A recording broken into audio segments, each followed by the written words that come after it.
जी sir. बिस्मिल्लाहिर्रहमानिर्रहीम। Sir जी आवाज़ display confirm कीजिएगा। ठीक है। बिस्मिल्लाहिर्रहमानिर्रहीम। Sir ji chapter number 4 big data. Big data की बड़ी सिंपल सी डेफिनेशन है, और कल वाला पैटर्न ठीक था ना यार। जिस पैटर्न से हम चल रहे थे उसको कहते हैं बगैर थकने वाला पैटर्न। उसमें बंदा थकता नहीं है सर। उतना बड़ा डाटा जिसको ऑर्डिनरी तरीके से प्रोसेस ना किया जा सके उसे बिग डाटा कहते हैं। ऑर्डिनरी तरीके से प्रोसेस ना किया जा सके, कंप्यूट ना किया जा सके, स्टोर ना किया जा सके, उसे बिग डाटा कहते हैं। क्या मतलब? सर जी एसबीआई में हमारे पास 5,000 स्टूडेंट है। ये 5,000 बच्चा जो एसबीआई में मौजूद है, ये 5,000 बच्चा जो एसबीआई में मौजूद है,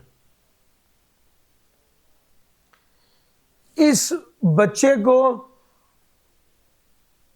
हम बहुत इजीली 1 बाय 1 एंटर भी कर लेते हैं। हमारे पास एक सर्वर है, वहां पे सेव भी कर लेते हैं। जो डाटा चाहिए होता है उसको रिट्रीव भी कर लेते हैं। कोई दिक्कत नहीं आ रही। सर ये स्मॉल डाटा है। असल में पहले स्मॉल डाटा बिग डाटा का चक्कर नहीं था, पहले डाटा होता था। अब बिग डाटा इतना बड़ा डाटा है जिसकी शिनाख्त के लिए कहा गया कि बाकी स्मॉल हो गए। यार मेरा पॉइंट समझ आ रहा है? तो बिग डाटा कौन सा डाटा हुआ? ऐसा डाटा जिसको ट्रेडिशनल तरीके से हैंडल ना किया जा सके। सर अब बिग डाटा क्या है और क्यों है? सर हमारे इर्द गिर्द सबसे बड़ा बिग डाटा की एग्जांपल है सोशल मीडिया। आपको पता है पर मिनट स्नैपचैट में 2.1 मिलियन लोग स्नैप अपलोड कर रहे थे। 3.8 मिलियन लोग 1 मिनट में गूगल पे सर्च करते हैं पूरी दुनिया में। सर 1 मिलियन लोग फेसबुक पर सर्च करते हैं, फेसबुक को यूज करते हैं। 4.5 मिलियन लोग यूट्यूब को यूज करते हैं 1 मिनट में। सर 188 मिलियन ईमेल जनरेट होती हैं 1 मिनट में। अब आपका दिमाग खुले और आपको अंदाजा होगा कि बिग डाटा क्या है और कितना बिग है। सर इतना बड़ा डाटा जो ट्रेडिशनल तरीके से, रेगुलर तरीके से, रूटीन के मेथड से हैंडल ही ना हो सके, उसको बिग डाटा कहते हैं। मेरा पॉइंट समझ आ रहा है? तो पहले तो ये देखें ना कि ये बुला क्या है। सर 500 टीबीज ऑफ डाटा हर रोज का सिर्फ फेसबुक में जनरेट होता है। जीबी नहीं सर, टीबी।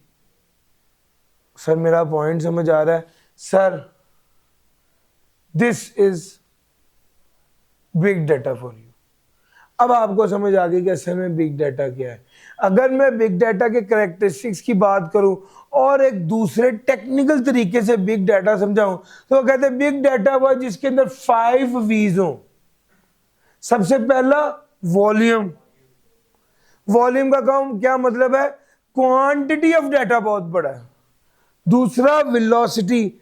सर जी बड़ी तेजी से बढ़ भी रहा है और उसको हैंडल करने के लिए भी हमें बहुत ज्यादा तेजी चाहिए। This is velocity. तीसरा है वैरायटी। एक तरतीब में एक सीधा डाटा नहीं है, कोई स्ट्रक्चर्ड है, कोई अनस्ट्रक्चर्ड है, कोई सेमी स्ट्रक्चर्ड है, हर तरह का डाटा है सर इसमें। इसको क्या कहा उसने? वैरायटी। Volume, velocity, variety. चौथा क्या है? वेरासिटी। वेरासिटी क्या है? सच्चाई को कहते हैं असल में। वेरासिटी कहते हैं सच्चाई, सही और डाटा, डाटा के एक्यूरेट होना। और फिफ्थ क्या है? सर डाटा से वैल्यू डिराइव की जा सके। डाटा से वैल्यू डिराइव की जा सके। Big data is commonly defined by 5 V's: volume, velocity, variety, veracity और value. भाई मेरा पॉइंट समझ आ रहा है? Sir, this is characteristics of big data. Volume, बहुत बड़ा डाटा बहुत तेजी से जनरेट हो रहा है. वेलोसिटी, उस इतनी तेजी से जनरेट होते हुए डाटा को हैंडल करना और प्रोसेस करने के लिए भी बड़ी तेज प्रोसेसिंग चाहिए. Sir ji, this is velocity. Variety, structured, unstructured, semi structured, हर तरह का डाटा है. वेरासिटी, वो डाटा जो एक्यूरेट और ट्रस्टवर्दी हो. और वैल्यू, वो डाटा जिससे हम कोई फायदा हासिल कर सकें, जिसके अंदर कोई फायदा छुपा हो. सर, ये जो पोस्ट लगाई, आप लोगों को ये प्रोडक्ट कैसी लगी? कोई लाइक कर रहा है, कोई हार्ट बना रहा है, कोई ग्रेड लिख रहा है, कोई इमोजी लगा रहा है, कोई कुछ कर रहा है. ये सारा डाटा जनरेट हो रहा है. ये सारा डाटा जो जनरेट हो रहा है, बहरहाल ये वैल्यू तो रखता है देखने के लिए कि कितने लोग अप्रिशिएट कर रहे हैं. यस और नो? तो भैया ये वैल्यू. मुश्किल तो नहीं लगा? Sources of big data. अच्छा, बिग डाटा कहाँ से पैदा होगा? अभी तक जितनी बात की उसमें तो आपको मैंने सोशल मीडिया सारा बताया, यानी अनस्ट्रक्चर्ड डाटा की बात की. मगर जरा आ जाओ sources of data, big data. Big data का जरिया क्या है? सबसे पहला social media, Facebook, LinkedIn, Twitter, Instagram. दूसरा IoT devices. IoT devices, internet of things devices. Sir, ये वो डिवाइसेस हैं जो इंटरनेट के साथ कनेक्टेड होती हैं और ये बहुत ज़्यादा डाटा जनरेट करती हैं. सर जी, आपकी स्मार्ट वॉच से लेके, स्मार्ट टीवी से लेके, स्मार्ट एसी से लेके, घरेलू फ्रिज तक, रेफ्रिजरेटर तक, वॉशिंग मशीन तक, स्मार्ट लॉकिंग सिस्टम तक, स्मार्टफोन, ये सारी चीजें IoT हैं. अब आप सोचें, हर बंदे के पास फोन है और ये फोन इंटरनेट के साथ कनेक्टेड है. यस और नो? ये IoT है. कितना ज्यादा डाटा जनरेट कर रहा है. स्मार्ट वॉच का भी आप सबको पता है. मैं एक कदम इधर करूंगा, स्मार्ट वॉच आइडेंटिफाई कर देगी, भाईजान अब आज तुमने 472 कदम चले, अभी 41 थे, 42 हो गए.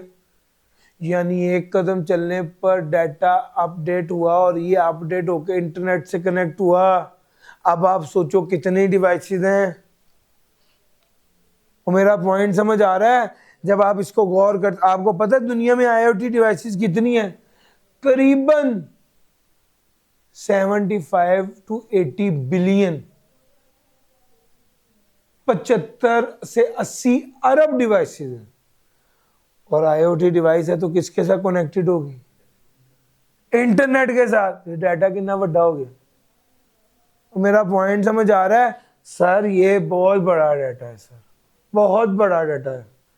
जब आपको समझ आने लग जाती है ना कि बिग डाटा, तो फिर आप खुद कहते हैं, आपका कहने का अंदाज ही बदलता है कि बहुत बड़ा डाटा.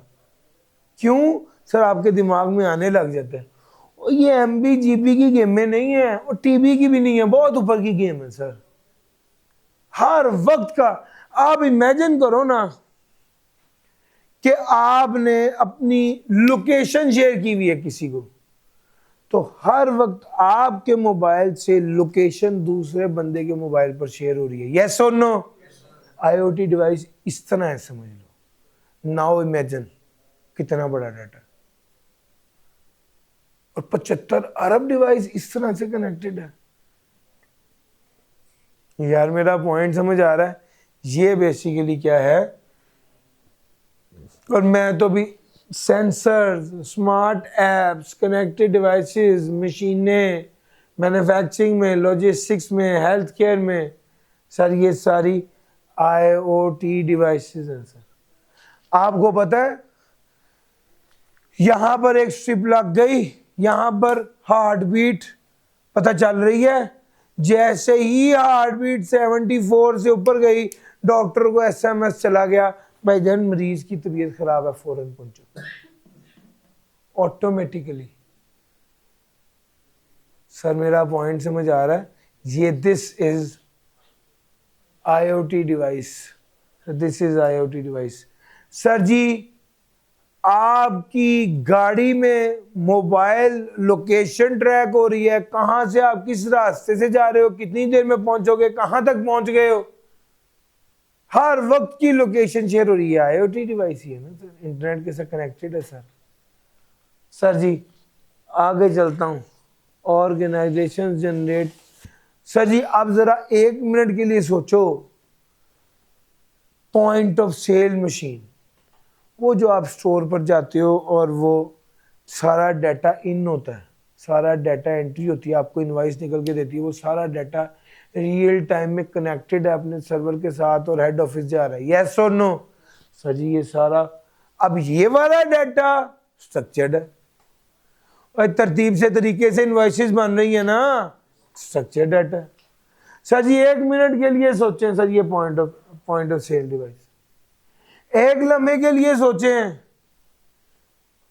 मशीन जो डाटा जनरेट कर रही है, सेंसर जो डाटा जनरेट कर रही है, इंडस्ट्रियल मशीनरी, सर जी ये बहुत बड़ा डाटा है।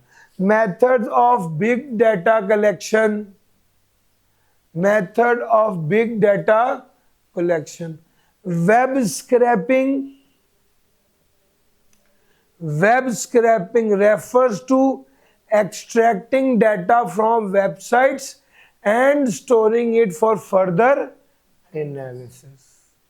Business use this method to gather information such as product price, customer review, competitive analysis. Sir website से डाटा, मैं आपको समझाने के लिए मिसाल दी थी, मैंने कहा था भैया आप वेबसाइट से डाटा कलेक्ट करते हो, बल्कि बहुत सी वेबसाइट्स हैं जो दूसरी वेबसाइट से डाटा एक्सट्रैक्ट करती हैं, जैसा कि पार्क व्हील्स, आप कंपैरिजन डालो फॉर एग्जांपल सिटी का और यारिस का, पूरा कंपैरिजन आ जाएगा। सिटी का डाटा होंडा से उठाया उसने, होंडा की वेबसाइट से, यारिस का डाटा उसने टोयोटा की वेबसाइट से उठा के कंपेयर किया, यस और नो? सर डाटा स्क्रैपिंग इसको कहते हैं, extracting data from website and storing it for further. Sir इसी तरह ही मोबाइल का भी है, व्हाट मोबाइल लो सर, आपने नाम लिया आपने निकाल दिया sir. Apple iPhone 17 pro max का मुकाबला किया सैमसंग गैलेक्सी S25 अल्ट्रा से और गूगल पिक्सल 10 प्रो से, प्राइस, टेक्नोलॉजी, सारी चीजें, ये क्या है सर? सर इसको वेब स्क्रैपिंग कहते हैं। IoT devices, sir ji data किस तरह कलेक्ट हो रहा है? वेब स्क्रैपिंग के जरिए कलेक्ट हो रहा है, सेंसर्स के जरिए कलेक्ट हो रहा है। Sir log file, log file क्या होती है सर? सर ये जो आप अपना मोबाइल निकालिए और अभी कॉल के बटन पे प्रेस करेंगे तो वो आपको कल की, परसों की, तरसों की जितने फोन आए हैं, जितने गए, सबकी डिटेल बताएगा, यस और नो? सर इसको फाइल लॉग ही तो कहते हैं। सर जी आप ब्राउजर पे चल जाओ, हिस्ट्री देखें, जब आप हिस्ट्री देखेंगे, देखनी है हिस्ट्री, चलो हिस्ट्री देख लें, हिस्ट्री देखेंगे तो जनाब वो आपको बताएगा आपने किस किस वेबसाइट पे क्लिक की है। मेरा पॉइंट समझ आ रहा है? ये बुनियादी तौर पे इसको लॉगिंग कहते हैं। इतना ज्यादा डाटा जनरेट होता है, एक एक चीज को लॉग कर रहे, उसका सारा रिकॉर्ड रख रहे हैं। सर सर्वे, पोल्स और यूजर जनरेटेड कंटेंट, सर जी बहुत बड़े स्केल पर आज मैकडॉनल्ड्स फीडबैक फॉर्म निकाल दे कि जी आप लोग जब जब मैकडॉनल्ड अपना फीडबैक दें, तो सर कितने हजारों नहीं करोड़ों लोग हैं जो मैकडॉनल्ड के में, तो वो सारे अपना फीडबैक देंगे, बहुत बड़ा डाटा जनरेट हो जाएगा। Sir ji contents are common method for generating big data from large audience. Data collection platforms enable organization to aggregate user feedback in real time. Sir ji कहां से बिग डाटा आना है, किस तरह बिग डाटा कलेक्ट होना है और बिग डाटा अप्लाई किधर होता है? सर बिग डाटा अप्लाई होता है हेल्थ केयर में। कैसे अप्लाई होता है? सर जी यहाँ पर ये आ गया। सर जी मैं एक टाइम होता था, अब्बू की यहाँ से सिरिंज से खून लेते थे, जमा करवाते थे, अगले दिन शुगर पता चलती। फिर क्या आ गया? फिर स्ट्रिप आ गई, यहाँ से सुई लगाओ, खून जो है वो स्ट्रिप पे रखो, ब्लड शुगर पता चल जाता। अब सर ये चिप सिस्टम आ गया, ये लगा हुआ है, कॉन्टिन्यूसली कितनी शुगर है ये पता चल रही है, कॉन्टिन्यूसली हर वक्त, चाहे 1 मिनट में 6 बार देख लो, चाहे 1 हफ्ते में 1 बार देख लो, इस मॉनिटर पर ये इसके साथ कनेक्टेड है। यहां से वो सेंसर सेंस कर रहा है शुगर कितनी है, और यहां पर वो इंफॉर्मेशन डिस्प्ले हो जाती है। मेरा पॉइंट समझ आ रहा है? सर हेल्थ ये IoT डिवाइस है और बिग डाटा इस्तेमाल हो रहा है इस तरह डिजीज को डिटेक्ट करने में, पेशेंट केयर को इंप्रूव करने में, और पर्सनलाइज्ड ट्रीटमेंट को प्लान करने में। By analyzing large set of medical data, health care provider identify कर पाते हैं पैटर्न और ट्रेंड के किस तरह से पेशेंट को हेल्थ को इंप्रूव किया जा सकता है। सर रिटेलर बिग डाटा को इस्तेमाल करते हैं, फीडबैक को इस्तेमाल करते हैं, रिव्यू को इस्तेमाल करते हैं ताकि गेज कर सकें कि उनका उन कस्टमर की प्रेफरेंस क्या है, ट्रेंड क्या चल रहा है, प्राइस कौन सी रखनी चाहिए, इन्वेंट्री कितनी मैनेज करें। भाई जो चीज़ ज़्यादा ट्रेंडिंग में उसका ज़्यादा माल रख लें। यार मेरा पॉइंट समझ आ रहा है? इन्वेंट्री कैसे मैनेज करें, ये सारी चीज़ें रिटेलर्स की हैं। फाइनेंशियल इंडस्ट्री की बात करें तो बिग डाटा जो है वो यूज़ होता है detect fraudulent activities, access credit risk and enhance customer service. Financial industry में भी सर जी आपके पास इतनी ज्यादा, सर आप 1 मिनट सोचें तो सही कि बैंक की कितने ज्यादा ट्रांजैक्शन, और वो इतना बड़ा डाटा है सर, एक कंपनी की ना 50 अकाउंट होते हैं और एक अकाउंट इतनी बड़ी किताब के जितनी बैंक स्टेटमेंट होती है, 300 सफ़े की। और आप सोचे पाकिस्तान में कितनी कंपनी और कितने इंडिविजुअल अकाउंट्स, और sir that's a huge amount of data. ये बिग डाटा है सर, और ये स्ट्रक्चर्ड है। तो भाई इस डाटा में एनोमली को डिटेक्ट करना, यार मेरा पॉइंट समझ आया?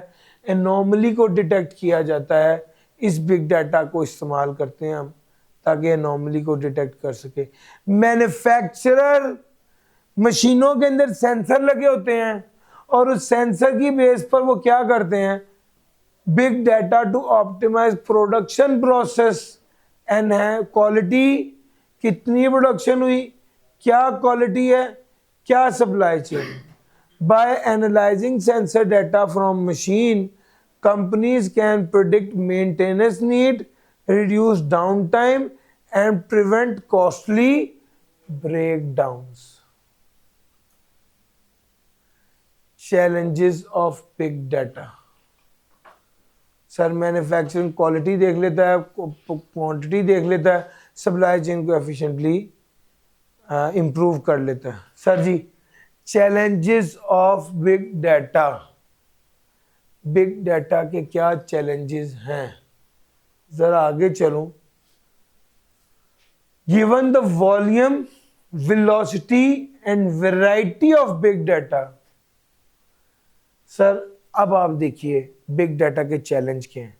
सबसे पहला चैलेंज है मुख्तलिफ सोर्सेज से डाटा जनरेट हो रहा है और बहुत बड़े वॉल्यूम में डाटा जनरेट हो रहा है, और कोई स्ट्रक्चर्ड है, कोई अनस्ट्रक्चर्ड है, कोई सेमी स्ट्रक्चर्ड है सर, और बहुत तेजी से जनरेट हो रहा है। अब मसला यहाँ पर क्वालिटी का आ जाता है। सर क्वालिटी को इंश्योर करना सबसे बड़ा चैलेंज है। ऑर्गेनाइजेशन क्या करती है, डाटा वैलिडेशन प्रोसेसेस और cleaning technique to ensure data quality. अब डाटा वैलिडेशन बड़ा हुआ है, यस और नो, बताया था ना वो नबील पासवर्ड वाली सारी बातें सर जी, और क्लीनिंग प्रोसेस भी कल पढ़ा दिया था, डुप्लीकेशन खत्म करना, मिसिंग चीजों को आइडेंटिफाई करना। यार मेरा पॉइंट समझ आ रहा है? सर जी ये सॉल्यूशन है। दूसरा challenge, storing and processing fast amount of data. बहुत बड़े डाटा को स्टोर करना भी तो मुश्किल है, प्रोसेस करना भी तो चैलेंजिंग है। अब इस केस में क्या है, इस केस में इसका सॉल्यूशन है क्लाउड स्टोरेज और डिस्ट्रीब्यूटेड कंप्यूटिंग प्लेटफॉर्म जैसे अपेची, हडूप और स्पार्क। सर ये अपेची, हडूप और स्पार्क क्या है? सर जी ये एक ऐसी स्टोरेज सिस्टम है जिसमें वो कहता है कि अगर 100 GB की फाइल है ना तो इसको एक जगह सेव ना करो, इसको डिस्ट्रीब्यूटेड तरीके से सेव करो, 25 25 25 और 25। मेरा पॉइंट समझ आ रहा है? ये बन with the growing use of big data, ensuring the privacy and security of sensitive information is critical. Organization must comply with data protection regulations while also safeguarding against cyber threat. Sir ji अगला challenge है कि भैया अब जब इतना ज्यादा big data हो रहा है तो प्राइवेसी और सिक्योरिटी का इशू भी तो आ गया। डाटा लीक हो जाता है, डाटा सेंसिटिव है और डाटा लीक कॉन्फिडेंशियल है और कॉन्फिडेंशियल डाटा लीक हो जाएगा। इसकी डाटा की प्रोटेक्शन जो है वो बहुत क्रूशियल है। उसके हल क्या है? स्ट्रॉन्ग एनक्रिप्शन, एक्सेस कंट्रोल और मॉनिटरिंग सिस्टम। और सर समझ आ रहा है? ये हमारा तीसरा था। चौथा चैलेंज क्या है? मल्टीपल सोर्सेज से डाटा आ रहा है, बाज़ औक़ात उसको इंटीग्रेट करके एक करना बड़ा चैलेंज बन जाता है। मिसाल के तौर पे मैं एक ही पोस्ट करता हूं फेसबुक पे भी, इंस्टा पे भी, लिंक्डइन पे भी, और मैंने ओवरऑल देखना कि सोशल मीडिया से क्या रिस्पॉन्स रहा, तो मैं क्या करूंगा, मुझे एक ऐसा प्लेटफॉर्म चाहिए जो इन तीनों प्लेटफॉर्म से डाटा को एक्सट्रैक्ट करके एक फाइनल रिपोर्ट मुझे दे। यार मेरा पॉइंट समझ आ रहा है? सर बाज़ों का तो वो डाटा को एक्सट्रैक्ट करना क्या हो जाता है, ये चैलेंजिंग हो जाता है और कंपैटिबिलिटी इश्यूज आ जाते हैं। सर जी इसका हल क्या है? Sir ji data integration platforms आते हैं और मिडलवेयर सॉल्यूशंस आते हैं जिसके जरिए ऑर्गेनाइजेशन जो है वो वेरियस सोर्सेज से डाटा को कंबाइन कर सकती है। सर जी व्हाट्सएप, फेसबुक, इंस्टा और लिंक्डइन, चारों पर से फीडबैक मुझे एक प्लेटफॉर्म पर आ जाता है। एक ऐप है, वहाँ पर सारा डाटा आता है। इतने लोगों ने फेसबुक पे, इतने लोगों ने इंस्टा पे, इतने लोगों ने लिंक्डइन पे और इतने लोगों ने व्हाट्सएप पर इसको लाइक किया, शेयर किया। आपका 96% 97% रिस्पॉन्स। और समझ गए सर? मिडलवेयर, ऐसा middleware solution basically software, hardware, malware पढ़ा है ना आप सारे। मिडलवेयर वो है जो दरमियान का होता है, जो हैंडल कर लेता है दोनों प्लेटफॉर्म्स को इंटीग्रेट कर लेता है। इमर्जिंग ट्रेंड्स क्या हैं? सर जी इस बिग डाटा के अंदर एआई और मशीन लर्निंग। एआई और मशीन लर्निंग ने कमाल ये किया है कि जो डाटा था उसको एआई में एक खास चीज है जिसको कहते हैं एनएलपी। चैप्टर 10 में पढ़ाना है मैंने, नेचुरल लैंग्वेज प्रोसेसिंग। इसकी खास बात यह है, अच्छा मैं हर बार करता हूँ, मेरा दिल चाहता है मैं अभी आपको पढ़ा दूं, लेकिन ये मैंने वहीं पर ही पढ़ाना है, अपने आप को रोक रहा हूँ मैं। सर इसकी खास बात यह है कि ये करता यह है कि आप जो बोलते हैं, जिस तरह बोलते हैं, जैसे बोलते हैं, वो वैसे उसको समझता है और रिस्पॉन्ड करता है नेचुरली। नेचुरल की अच्छा हम आमतौर पे कुछ बच्चे मिस इंटरप्रेट करते हैं इसको। वो कहते हैं नेचुरल लैंग्वेज प्रोसेसिंग का मतलब है वो ट्रांसलेट कर लेता है ना। मैं भी आपसे बात कर रहा हूं और मैं बात में ना अनइंटेंशनली काफी अंग्रेजी के वर्ड्स यूज कर रहा हूं, यस और नो। अब जब मैं यही बात सिस्टम से करता हूं, एआई से करता हूं, तो एआई उसको पिक करता है कि मेरी बात करने का तरीका क्या है और उसके मुताबिक ही जवाब भी देता है। Sir this is natural language processing, ये सिंपल ट्रांसलेशन नहीं है। तो सर एआई और आर्टिफिशियल इंटेलिजेंस की कमाल बात यह है कि इसके अंदर एक फीचर एनएलपी है, नेचुरल लैंग्वेज प्रोसेसिंग है। उससे क्या होता है, उससे वो डेटे को समझ पाता है। मिसाल के तौर पे मैंने एक वीडियो डाली, एक बच्चे ने कहा बहुत अच्छा, एक बच्चे ने कहा गुड, एक बच्चे ने कहा आला, एक बच्चे ने कहा जबरदस्त, एक बच्चे ने कहा छा गए हो सर जी, एक बच्चे ने इमोजी लगा दिया थम्स अप का, एक बच्चे ने तस्वीर लगा दी, ठीक हो गया। फॉर एग्जाम्पल एक तस्वीर लगाई है जिसमें कोई जिन है वो डीएसआर को खा रहा है, फॉर एग्जाम्पल। अब एनएलपी, ये जो एआई है वो क्या करता है, वो इन अल्फाजों का मतलब भी समझता है, इस मिसाल का मतलब भी समझता है कि छागियों का मतलब है कि गुड पॉजिटिव फीडबैक, और जो इमोजी है उसका मतलब भी समझता है, और वो जो तस्वीर लगाई है जिसमें आप ये बता रहे हैं कि यार ये बंदा जो है वो सब्जेक्ट को वो कर गया, क्रैक कर गया, ये सारी चीजें समझ के वो कहेगा 100% लोगों का फीडबैक पॉजिटिव है। आप मेरी बात समझ रहे हो? नेचुरल लैंग्वेज प्रोसेसिंग का क्या मतलब है? जो नेचुरली आप कर रहे हो, जिस तरह आप समझते हो उस तरह सिस्टम भी समझता है, ये एआई है।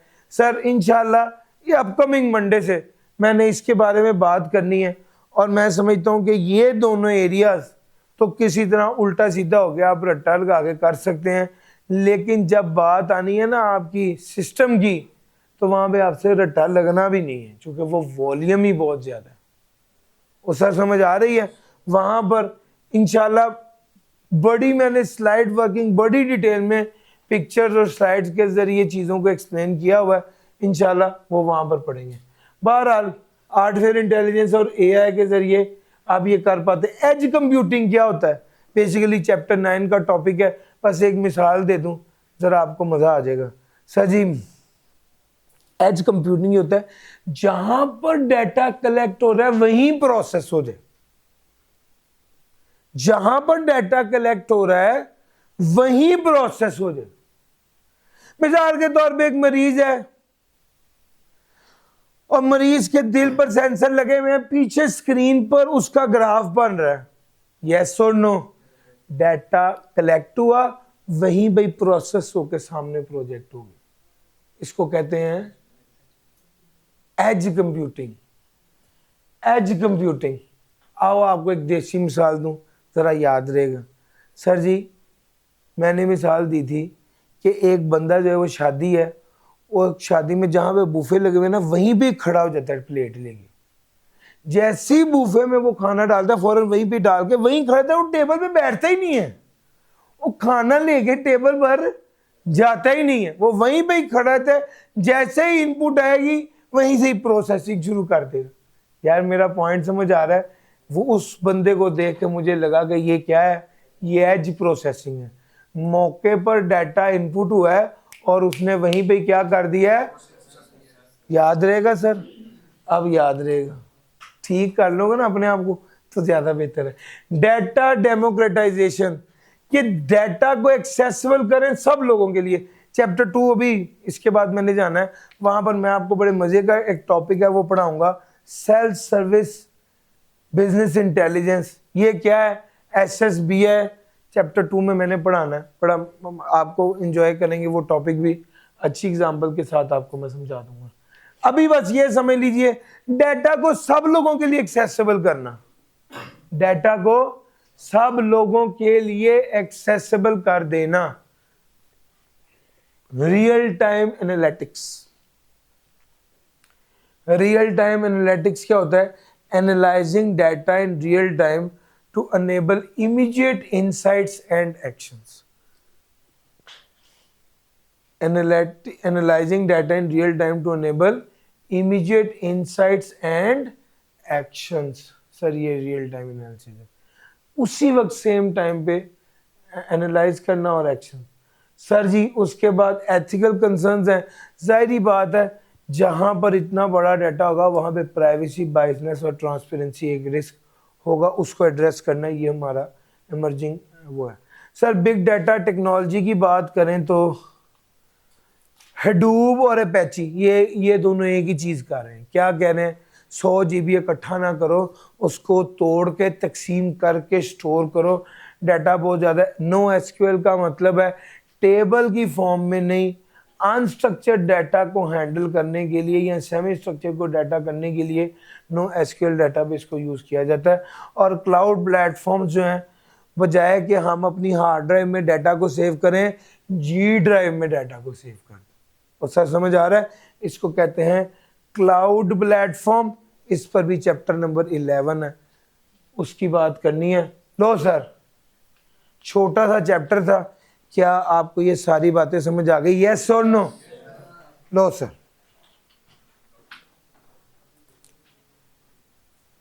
आवाज ठीक आ रही है सर? श्योर?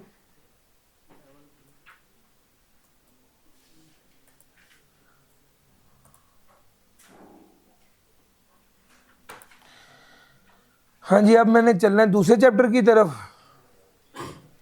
सर जी, दूसरा चैप्टर थोड़ा सा लेंथी है, मगर है काम का, और तरीके से हैंडल करेंगे तो आपको ये चैप्टर मज़ा आएगा और अच्छा लगेगा। इस चैप्टर की सबसे बड़ा चैलेंज है इसमें होने वाली डुप्लीकेशन। इस चैप्टर में भी डुप्लीकेशन काफ़ी ज़्यादा है, बट साथ साथ आइडेंटिफाई कराऊंगा। Sir chapter number 2, data governance.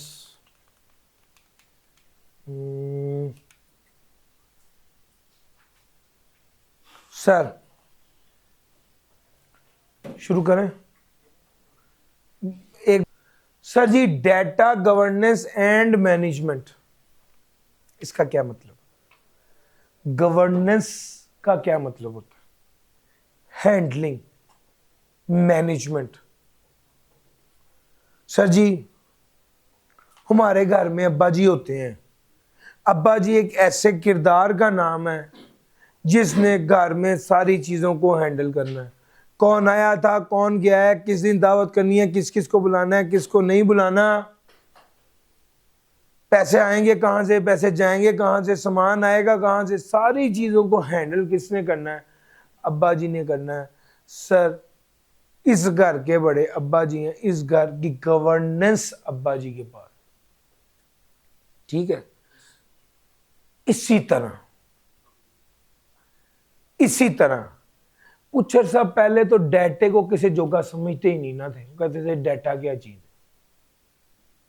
वक्त के साथ साथ रियलाइज हुआ कि यार डाटा तो बहुत बड़ी गेम है, और मैं डाटा कितनी बड़ी गेम है मैं कल बता चुका हूं। यस और नो?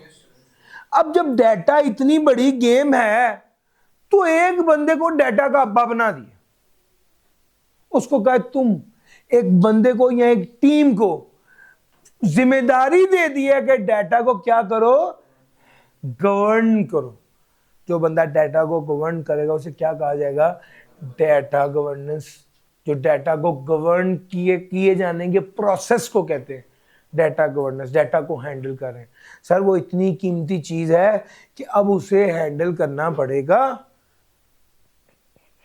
यहां पर एक बंदा है, उसकी जिम्मेदारी है वो हर रोज आप लोगों से अटेंडेंस ले, आप लोगों से हर रोज अटेंडेंस लेगा, शीट बनाएगा, देखेगा कितने बच्चे आ रहे हैं, कितने बच्चे नहीं आ रहे, जो बच्चे आ रहे हैं उनका फीडबैक क्या है, ये सारा क्या है? ये डाटा है।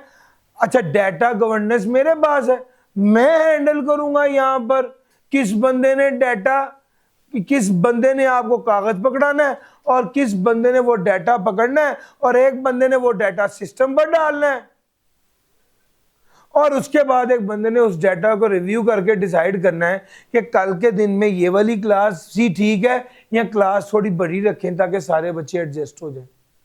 यार मेरा पॉइंट समझ आ रहा है? ये सारी game, this is data governance. और मैं अगर आपको देसी तरीके से बताऊं तो भैया data governance, data creation, data processing, data usages, data archive, data disposal, ये सारी स्टेजेस ऑफ डाटा है। डाटा बनता है, डाटा प्रोसेस होता है, डाटा इस्तेमाल होता है, डाटा आर्काइव हो जाता है और डाटा डिस्पोज हो जाता है। ये सारी डाटा की स्टेजेस हैं। इसको कहा जाता है डाटा लाइफ साइकिल। वो कहता है डाटा लाइफ साइकिल में जो सारी स्टेजेस हैं, उस स्टेजेस पर, हर स्टेज पर कौन सा बंदा होगा, कौन सा प्रोसेस होगा और कौन सी टेक्नोलॉजी होगी, इसको देखना, this is data governance. For example, मैं एक एग्जाम्पल ले रहा हूं कि ये सामने भाई कैमरामैन मौजूद है जो इस वक्त सब कुछ रिकॉर्ड भी कर रहे हैं और यही वाली वीडियो यूट्यूब पर भी जाती है। अब सवाल ये है कि हम डाटा को क्या कर रहे हैं, क्रिएट कर रहे हैं। कौन क्रिएट कर रहा है? बंदा है कैमरामैन, प्रोसेस है रिकॉर्डिंग, टेक्नोलॉजी है कैमरा को यूज करें। फिर उसके बाद इस डाटा ने किधर जाना है? आईटी डिपार्टमेंट पे कार्ड निकालेंगे, सिस्टम में डालेंगे, उसको एडिट करेंगे कैप कट या फिल्मोरा की ऐप पर। तो ऐप ये है, प्रोसेस एडिटिंग है, और करेगा कौन? एडिटर या आईटी डिपार्टमेंट। उसके बाद ये डाटा यूट्यूब पर चला गया फॉर एग्जाम्पल। यूट्यूब पर इसको कौन व्यू करेगा? स्टूडेंट। प्रोसेस है व्यू करना, पढ़ना, लेक्चर लेना, कौन लेगा? स्टूडेंट लेगा। कौन सी टेक्नोलॉजी है? वीएलसी या मीडिया प्लेयर। यार मेरा पॉइंट समझ आ रहा है? इसको आप यूट्यूब भी लिख दो यहां पर। आप देख रहे हो हर स्टेप पर कौन सा बंदा किस तरह क्या काम करेगा डिफाइन हो रहा है। सर जी आर्काइव का क्या मतलब है? आर्काइव का क्या मतलब है? आईटी डिपार्टमेंट कैटलॉगिंग करेगा और technology. IT department. Sir ji archive का क्या मतलब होता है? सर जी जब ये सेशन खत्म होना है तो हमने क्या करना है, इस डाटा को यूट्यूब पर चढ़ा दिया हुआ है, अपने पास हमने इसको आर्काइव बन के रख लेना, आर्काइव बना के रख लेना। आर्काइव क्या होती है? सर जी नहीं, आर्काइव बेसिकली एग्जांपल देता हूं ज़हन में रखना। आर्काइव बिल्कुल ऐसे ही है जैसे आप ज्यादा अहम चीज अपने पास रखते हैं और जो रिलेटिवली कम अहम या कम यूज होने वाली होती है उसको अलहदा करके संभाल लेते हैं। मैं घर में चावल की बोरी लेके आया हूं, मैं घर में चावल की बोरी लेके आया हूं। जो घर में कनस्सो होता है ना चावल वाला, उसके अंदर 5-8 किलो चावल आया है, बाकी मैंने बोरी को बंद किया और मैं ऊपर छत पे स्टोर पे रखा हूं। ऐसा ही होता है भाई, ऐसा ही होता है। जो ज्यादा अहम ज्यादा कीमती जगह थी वहां पर मैंने उतनी रिक्वायर्ड क्वांटिटी रखी, बाकी मैंने किधर रख दी? ऊपर छत पे रख दी, जो जगह लेस वैल्यूएबल थी। इस प्रोसेस को आर्काइविंग कहते हैं। मैं अपने सिस्टम से सारी वीडियोस निकाल कर उसको हार्ड ड्राइव में रख लूं ताकि मेरे सिस्टम में सिर्फ ज्यादा इंपॉर्टेंट डाटा रह जाए। इसको आर्काइविंग कहते हैं। और बाज़ औक़ात आप फाइल पर फोल्डर पर राइट क्लिक करके उसे आर्काइव करते हो ना, मेक RAR की ऑप्शन आती है, किसी फोल्डर पे राइट क्लिक करें, उसका मतलब वो ना फाइल को कंप्रेस कर देता है और आप उस फाइल को फिर किसी दूसरी जगह पर लेसर साइज वाली फाइल को सेव कर लेते हैं। वो मेरा पॉइंट समझ आ रहा है? सर इसको कहते हैं आर्काइव करना। आर्काइव मैं कब करूंगा? मैं ये वाला सेशन जब क्लोज हो जाएगा, हमारे पेपर हो जाएंगे, हम इसको आर्काइव कर देंगे, संभाल के रख देंगे। कब तक? जब दोबारा उसकी जरूरत पड़ेगी। पॉइंट समझ आ रहा है? ये आर्काइव है। अच्छा जी अब हुआ क्या है? टैक्स का क्या हुआ है? टैक्स का भी आर्काइव किया हुआ था, पिछले सेशन का डाटा, और लॉ ही बदल गया। अब जब लॉ बदल गया तो अब उस आर्काइव का हमने क्या करना? हमने उसे क्या कर दिया? या ये वाला सेशन अगले सेशन तक सेव करेंगे, उसके बाद कहेंगे यार अगला बैकअप आ गया, पुराने को क्या कर दो? डिलीट कर दो। समझ आ रहा है? ये लास्ट स्टेप है। पैदा होने से लेके मरने तक डाटा के लाइफ साइकिल के सारे स्टेप्स, किस हर स्टेप पर कौन सा बंदा होगा, कौन सा प्रोसेस होगा, कौन सी टेक्नोलॉजी होगी, आपको बता दी। और इस सब का मकसद क्या है? इस सब का मकसद क्या है? आपका data accurate, secure, consistent, trustworthy और कंप्लीट रहे। तो मुश्किल तो नहीं लग रहा सर जी? डाटा गवर्नेंस की ये असल डेफिनेशन है, ये असल डेफिनेशन ये है। अब वो बंदा जो डाटा का बड़ा है, उसने हर चीज का ख्याल रखना है। डाटा को कहां पर सेव करना है, डाटा को कोई अनऑथराइज बंदा एक्सेस ना करे, डाटा की लोकेशन हर डाटा की पता होनी चाहिए, फिर लॉज एंड रेगुलेशन की घर के बड़े ने करना है ना, लॉज एंड रेगुलेशन की कंप्लायंस का ख्याल रखना। तो ये सारी चीजों का ख्याल मेटा डाटा, सारी चीजों का ख्याल डाटा गवर्नेंस और डाटा मैनेजमेंट है। यार मेरा पॉइंट समझ आ गया? ये असल में डाटा गवर्नेंस है। गर्चे डाटा लाइफ साइकिल वाली बात आगे भी आएगी, मैं उसको गो थ्रू करा दूंगा। गेम आपको समझ आ गई? क्या गेम समझ आ गई? डाटा गवर्नेंस का मतलब है भाई आप डाटा के बड़े हो, डाटा से मुतालिक सारे फैसले आपने करने हैं। आपने रिस्क को मिनिमाइज करना है कि डाटा ब्रीचेस ना हो, नॉन कंप्लायंस ना हो, डाटा क्वालिटी पुअर ना हो। आपने इंटरनल रूल्स बनाने हैं, define clear guidance for how data can be accessed, used and shared with in the organization. Implement compliance requirement, ensure compliance to regulatory and legal framework governing data privacy and security. Improve communication. Sir ji आपका data अच्छे से save पड़ा होगा, relevant जगह पर पड़ा होगा, तो बहुत से लोगों के लिए उसकी कम्युनिकेशन, इंटरनल एक्सटर्नल कम्युनिकेशन करना स्टैंडर्ड डाटा प्रैक्टिसेस से आसान हो जाएगी, डाटा की वैल्यू मैक्सिमाइज हो जाएगी। हम सारा डाटा सही तरीके से रिकॉर्ड होगा तो उसको एडमिनिस्टर करना आसान हो जाएगा, रिड्यूस कॉस्ट हो जाएगी, और ऑर्गेनाइजेशन जब सारा डाटा अवेलेबल होगा, मौजूद होगा, काबिल इस्तेमाल होगा, तो डाटा सस्टेनेबल होगा, जिसका मतलब ये है support the long term viability of the organisation through risk management and process optimisation.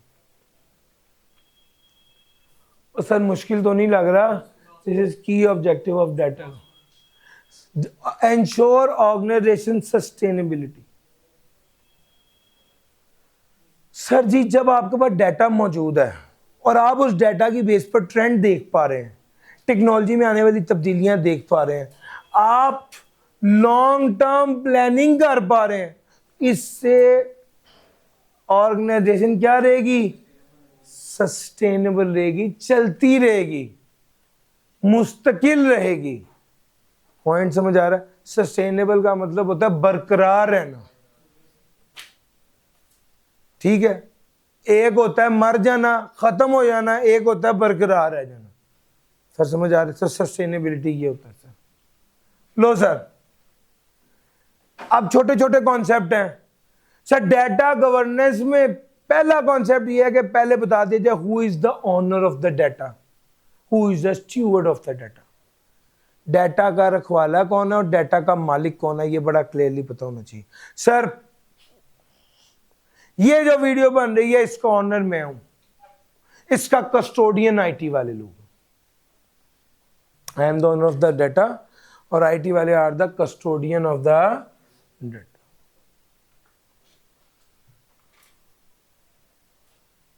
मैं ओनर हूं, मेरा कंट्रोल है, मैं डिसाइड करूंगा डाटा कहां यूज होना है। हाई लेवल का डाटा स्ट्रेटेजिक डाटा है। सेल्स मैनेजर के डाटा के लिए सेल्स के डाटा का ओनर सेल्स मैनेजर होता है। और आईटी वाले क्या करते हैं? लुक आफ्टर करते हैं, सेफ्टी को इंश्योर करते हैं, डाटा को करेक्ट, डाटा को क्लीन रखते हैं। डे टू डे ऑपरेशंस की जिम्मेदारी उनकी होती है और डाटा को चेक करना, अप टू डेट करना डाटा स्टूवर्ड की जिम्मेदारी है। और सर समझ आ रहा है? सर जी जैसे ही मैंने आपको ये बताया मेरे ज़हन में फौरन आया डेटा स्टीवर्डशिप का कॉन्सेप्ट यहां पर भी है। डेटा स्टीवर्डशिप का कॉन्सेप्ट पता किधर है? यूनिट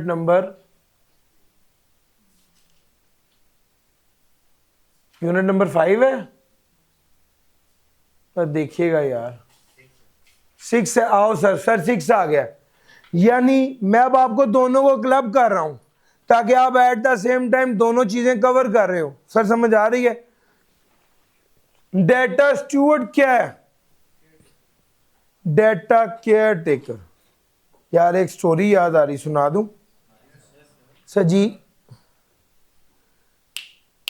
जो स्टूवर्ड होता है ना उसका लफ्जी मतलब होता है गडरिया। ये जो गांव में गडरिया होता है ना, ये जानवर पाल रहा होता है, ये जानवर इसके अपने नहीं होते, ये जानवर ज्यादातर जानवर लोगों के होते हैं। ये कौन होता है असल में? रखवाला होता है। इसी तरह स्टूवर्डशिप का मतलब है रखवाला या लुक आफ्टर करने की जिम्मेदारी। Steward is not the owner, steward owner नहीं होता, स्टूवर्ड ऑनर नहीं होता। स्टूवर्ड कौन होता है? रखवाला होता है, केयर टेकर होता है। और सर समझ गए, स्टूवर्ड केयर टेकर होता है। Sir ji data stewardship is responsible for day to day management of data asset.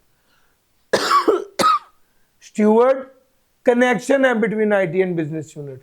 Sir steward की जिम्मेदारी क्या है? जो डेटा गवर्नेंस के बारे में पॉलिसीज बनाई गई हैं उन पर अमल दरामद करवाना, अगर कोई इशू आ गया है तो उसे रिजॉल्व करवाना, सर लोगों को एम्प्लॉय को एजुकेट करना, मेटा डेटा मैनेज करना। मेटा डेटा मैनेज करना किसकी जिम्मेदारी है?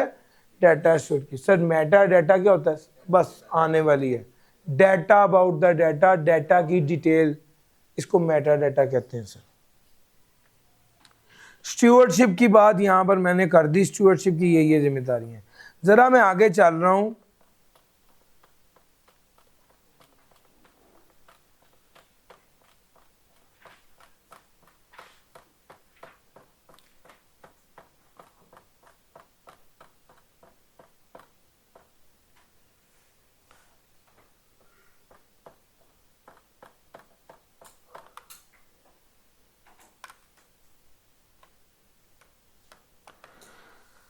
सर जी दूसरा है पॉलिसीज एंड प्रोसीजर। पॉलिसी है रूल, क्या काम होना चाहिए, प्रोसीजर है किस तरह होना चाहिए। सर जी मरियम नवाज ने कहा है बसंत होगी, अलबत्ता हर तरह से जानी और माली नुकसान से बचाने की हर मुमकिन कोशिश की जाएगी। यार मेरा पॉइंट समझ आ रहा है? ये क्या है? पॉलिसी। अब यहां पर रुक गए और हमने बात की कि भाई असल में तो डेटा पॉलिसीज एंड प्रोसीजर्स की बात ही ये है कि पॉलिसी इज अ स्टेटमेंट कि हम चाह क्या रहे हैं, प्रोसीजर वो तरीकेकार जिससे जानी नुकसान से बचाया जाएगा। सर जी मरीम नवाज ने कहा कि हर तरह का जानी नुकसान की तहफ़्फ़ुज़ हम इंश्योर करेंगे। ये बात मरीम नवाज ने कह दी और मरीम नवाज घर जाके सो गई है। उसने अपने बंदों का भाईजान जो मैं किया उसका ख्याल रखना है। अब यहाँ पर नीचे कुछ लोग बैठे हुए जिन्होंने कहा कि यार इस पॉलिसी के लिए सबसे पहले देखेंगे जानी नुकसान का खतरा सबसे ज़्यादा किसको है? बाइक वालों को है। तो उन्होंने पूरा प्लान किया कि बाइक वालों को तारें इशू की जाएंगी और जिसके पास वो तार नहीं होगी उसका चलान होगा और ये तारें free of cost her bike वाले को इंस्टॉल की जाएगी। यार मेरा पॉइंट समझ आया? इसका मतलब है पॉलिसी वो बना रही है और प्रोसीजर उस पॉलिसी पे अमल दरामद करने के लिए है। सर समझ आ रहा है? पॉलिसी करना क्या है, प्रोसीजर किस तरह करना है। पॉलिसी में स्टेटमेंट होती है, प्रोसीजर में एक्शन ओरिएंटेड प्लान होता है, डिटेल्ड स्टेप्स होते हैं। और सर समझ आ गया, this is the difference between policy and procedures. Sir ji data quality management, data quality वाला वो है जिसके अंदर ये चार खसूसियात हो, एक्यूरेट हो, कंसिस्टेंट हो, कंप्लीट हो और टाइमलीनेस हो। एक्यूरेट हो, कंसिस्टेंट हो। अब कंसिस्टेंट का मतलब समझ आता है आपको? कंसिस्टेंट का मतलब है सारी इंफॉर्मेशन पर मंथ या होम में हो या पर डे में हो। कंसिस्टेंट का मतलब है कि सारा डाटा पीडीएफ में ही हो, कोई एक्सेल में, कोई वर्ड में, कोई पिक्चर फॉर्म में, फॉर्मेट में ना हो। कंप्लीट है कि सारा, आपको बिल की डिटेल मांगे तो 12 माह पूरे साल के 12 बिल होने चाहिए। टाइमली ले सके, टाइमली वो इंफॉर्मेशन अवेलेबल हो। Sir data security, data security का मतलब है कि आप इंश्योर करेंगे कि data security involve protecting sensitive data from unauthorised access, alteration और destruction through technical control. Sir ji data security का इंश्योर करने के लिए अब शुक्र है मैं रिस्क और कंट्रोल पढ़ा चुका हूँ, तो इस पर तो बात नहीं करनी पड़ेगी। टेक्निकल कंट्रोल है एनक्रिप्शन, फायरवॉल और एक्सेस कंट्रोल। यस और नो? इस पर तो वादू ही बात हो गई है। एडमिनिस्ट्रेटिव कंट्रोल में पॉलिसी बनाना, यूजर की ट्रेनिंग करना। फिजिकल कंट्रोल में फिर वही door locks, secure server, biometric, camera, security guard, ये बातें हो चुकी हैं। सर ये डाटा सिक्योरिटी है। डाटा सिक्योरिटी को इंश्योर इसलिए करना होता है क्योंकि आप चाहते हैं कि डाटा काबिल एतमाद रहे और लॉज एंड रेगुलेशन की कंप्लायंस भी हो और डाटा ब्रीचेस को प्रिवेंट भी किया जाए। सर समझ गए? Data security. डाटा कंसिस्टेंट का मतलब है कि डाटा का फॉर्मेट सेम होना चाहिए। मुख्तलिफ जगहों से डाटा आ रहा है लेकिन डाटा के फॉर्मेट जो ही नहीं होता हर वक्त सेम हो, लेकिन फिर उसे कंसिस्टेंट बनाया जाता है डाटा के फॉर्मेट को। हम असल में ये चाहते हैं कि डाटा इस तरह से अवेलेबल हो। मैं कभी कभी सोचता हूं कि मैं घर जाता हूं तो सारे बर्तन धुले होते हैं, क्या फर्क पड़ता है बर्तन गंदे ही पड़े हों, जब खाना खाना होता फौरन धो के खा लिए। यानी आम तौर पे होता है जैसे ही खाना खाया बर्तन सारे धो के रखे, और ऐसा क्यों नहीं होता कि बर्तन गंदे पड़े रहे, जब दिल जब खाना खाना हो जिसने तो खुद ही प्लेट धोए खाना खाए, फिर वो ऐसे ही गंदी फेंक दे बेसन पे, सिंक पे। ऐसा क्यों नहीं होता? सर असल में आपको अपने खवातीन की बात ही करूंगा, वो घर में इस तरह से हर चीज को मैनेज करती हैं या करना चाहिए कि वो इस काबिल इस्तेमाल हो। मेरा पॉइंट समझ आ रहा है? काबिल इस्तेमाल हो। आपको कहा जाता है कि यार वॉशरूम साफ सुथरा करके बाहर निकलें, क्यों भाई? जो अगला है वो पिछले का साफ करके खुद आराम से कर ले। ऐसा नहीं होता। काबिल इस्तेमाल होना चाहिए वो चीज। जब आप आए आपके लिए काबिल इस्तेमाल थी, और जब आप जाएं तो अगले के लिए काबिल इस्तेमाल हो। वैसे ये बात हॉस्टल पे अप्लाई, जनरली ये बात कह रहा हूं। मेरा पॉइंट समझ आया? इसी तरह ही डाटा कंपेटिबिलिटी और कंसिस्टेंसी का मतलब है कि वो डाटा काबिल इस्तेमाल हो, हम डाटा को इस्तेमाल कर सके अपने एनालिसिस के लिए, अपनी जो भी डाटा रिक्वायर्ड है उसके लिए। हमें डाटा को काटना जांचना ना पड़े। सर समझ आ रहा है? डाटा कंसिस्टेंसी का ये मतलब भी है, फॉर एग्जांपल अभी वैसे आना भी था लेकिन आपने पूछ लिया तो मैं भी बता देता हूँ। फॉर एग्जांपल एक फाइल है उसमें डेट ऑफ बर्थ लिखी हुई है, पहले मंथ आ रहा है, फिर डे आ रहा है और फिर ईयर आ रहा है। और एक फाइल है उसमें डेट ऑफ बर्थ लिखी हुई है, पहले डे आ रहा है, फिर मंथ आ रहा है और फिर ईयर आ रहा है। यार मेरा पॉइंट समझ आ रहा है? इसका मतलब है यहां पर ये डाटा कंसिस्टेंट नहीं है। तो सर मेरा पॉइंट पिक कर रहे हो? लो सर,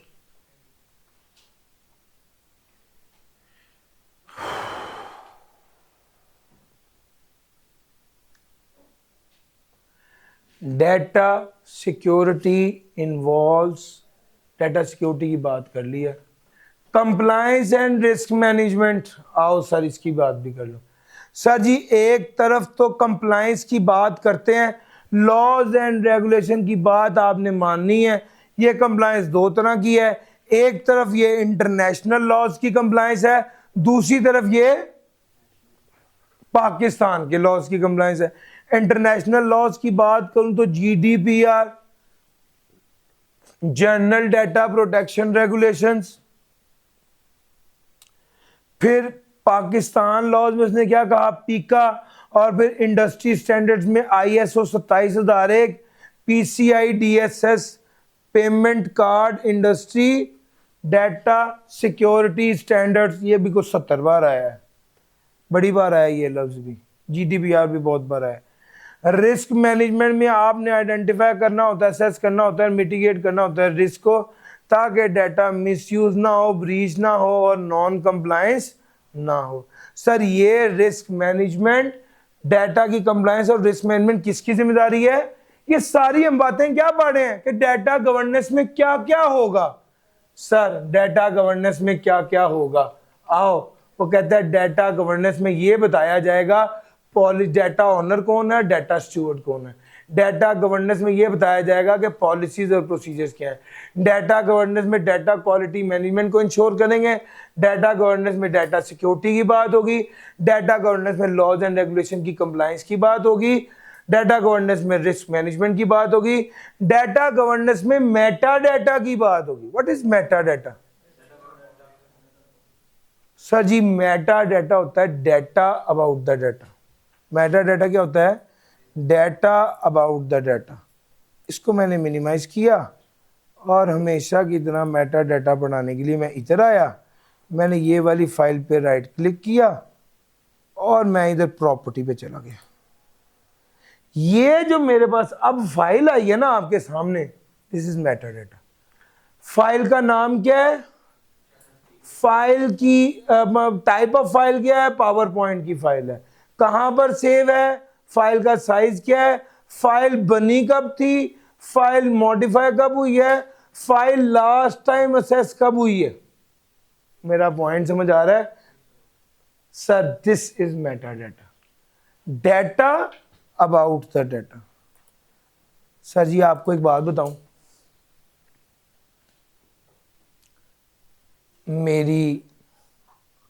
मेरे पास नर्सरी से लेके आज तक की मैंने अपनी सारी किताबें संभाल के रखी हुई, और नर्सरी से लेके आज तक मैं हर अल्हम्दुलिल्लाह पोजीशन आती थी, नर्सरी प्रेप 1 2 सारे सर्टिफिकेट भी संभाल के रखे हुए। एक दिन ना हमारी क्लास में एक लड़की होती थी, वो शादी हो गई, उसके बच्चे हो गए कि शादी पे मुलाकात हुई, उसकी भी शादी हो चुकी थी, मेरी भी शादी हुई, शादी पे मुलाकात हुई तो कि जी अच्छा आप तो हम एक ही स्कूल में पढ़े हैं जी, क्या हाल है जी? ठीक ठाक है, अल्लाह का शुक्र ठीक है। उसके हस्बैंड भी आ गए, सलाम अलैकुम, जी आए प्लीज़ आप हमारी तरफ चाय के लिए। हमारा घर बिल्कुल पास था, हमने उन्हें बुला लिया और मैंने उसको कहा कि मैं आपको बताता हूँ कि आपकी सेकंड पोजीशन आई थी और मेरी फर्स्ट आई थी, और मैंने उस वक्त आज से 20 साल पहले की मेरे पास लिस्ट पड़ी हुई थी। लिस्ट में था क्लास 5 की तस्वीरें कहाँ पर हैं, क्लास 5 के सर्टिफिकेट कहाँ पे हैं, क्लास 5 की किताबें कहाँ पे हैं। मैंने वो सारी किताबें भी निकाली, वो सर्टिफिकेट भी निकाला, वो सारी चीज़ें निकाल के कहा कि जी ये ऐसे ऐसे ही हुआ था ना। उन्होंने कहा बिल्कुल सब ऐसे ही हुआ था। ये जो सारी हरकत मैंने सुनाई है, इसको ये जो मेरे पास वो लिस्ट थी ना जिसमें सारी चीजें लिखी हुई थी, कौन सी चीज कहां पे है, इस लिस्ट को मेटा डाटा कहते हैं। वो समझ गए हो? मेटा डाटा याद रहेगा? सर इस तरह आप भी अपनी सारी, अब आप मेरी बात सुनो। अभी मैं आपको कहूँ ना कि यार वो 1.5 साल पहले हम वो गए थे इकट्ठे, हमने तस्वीर खींची थी, वो निकालो, आपको आधा घंटा लग जाना, वो तस्वीर मिलनी नहीं आपको। ऐसे है या नहीं है? सर ऐसे डाटे का क्या फ़ायदा जो मौके पे ना मिला? और सर अगर आपको डाटा नहीं मिला तो इससे क्या फर्क पड़ेगा? कोई फर्क नहीं पड़ेगा। और अगर ऑर्गेनाइजेशन को डाटा ना मिला तो उसका मिलियंस का डिसीजन दांव पे लग जाएगा। यार मेरा पॉइंट समझ आ रहा है? डाटा तो वो है जो ठिकाने पे पड़ा हो और उसका ठिकाना आपके पास हो। सर जी हम लोगों का कितना इशू है, हर चौथी ऐप को यूज करने के लिए लॉगिन आईडी और पासवर्ड चाहिए। कितने का बंदा याद करे? बंदा भूल जाता है। ऐसे होता है या नहीं होता? सर जी आप अलहदा से अपनी फाइल क्यों नहीं बनाते पासवर्ड वाली? जब भी किसी ऐप पर जाना हो आपने अपनी पासवर्ड वाली फाइल निकाली, वहां से देखा इस एप्लीकेशन के लिए मेरा लॉगिन आईडी और पासवर्ड क्या है, वहां से प्लेस किया। सर मेटा डाटा की सेंस डेवलप हो रही है। Data about the data, this is meta data. Meta data समझ गए सर? लो सर मैं वापस आ जाता हूं चैप्टर 2 पर। मेटा डाटा की बात कर ली। मेटा डाटा की एक एग्जांपल और दूं, बड़ी रंगीन सी एग्जांपल है। आप सोचोगे कि रंगीन वाली तो सर ने दे दी है, लेकिन नहीं सर, ये रंगीन वाली एग्जांपल नहीं थी। आओ यार सर जी, कायद आज़म लाइब्रेरी में मैं गया। कितनी किताबें हैं वहां पे? 2,30,000 किताबें, CD DVD भी, और 35,000 bound volume of research journals भी। मैंने उनको कहा मुझे शाहबनामा चाहिए। अब ये जो शाहबनामा मैंने कह दिया है, आप मुझे बताएं कि वो किताबें ढूंढेंगे तो कितनी देर में मिलेगा? सर जी तरतीब में सारी किताबें लगी हुई हैं। उसने मुझे कहा, मैंने उसका कैटलॉग देखा, शीन से निकला शाहबनामा। शाहबनामे को मैंने देखा, मैंने इसको कहा जी ये किताब चाहिए। उसने शाहबनामा लोकेशन, उसने उसके नीचे देखा कि इसकी तफसील लिखी है रजिस्टर नंबर जीन में। जीन रजिस्टर नंबर पे गया, वहाँ पे देखा अलमारी नंबर 7 में, रो नंबर 4 में, किताब नंबर 21 है। दस्ती जाके निकाल के मुझे दे। कैसे तरतीब से किताबें लगी हुई हैं। ये मैं बात कर रहा हूँ उस दौर की जिस दौर में काम मैनुअल था। आज तो सारा काम डिजिटल है। आज तो मैंने शाहबनामा का एस लिखना है ना, तो एस एज पे शाहबनामा पहले 10 में आ जाना है। मैंने क्लिक करना है, उसने कहने फलां कैबिनेट फलां और उसकी रो नंबर फलां और बुक नंबर फलां निकाल के लेफ्ट टू राइट ये लें जी। यार मेरा पॉइंट समझ आ रहा है?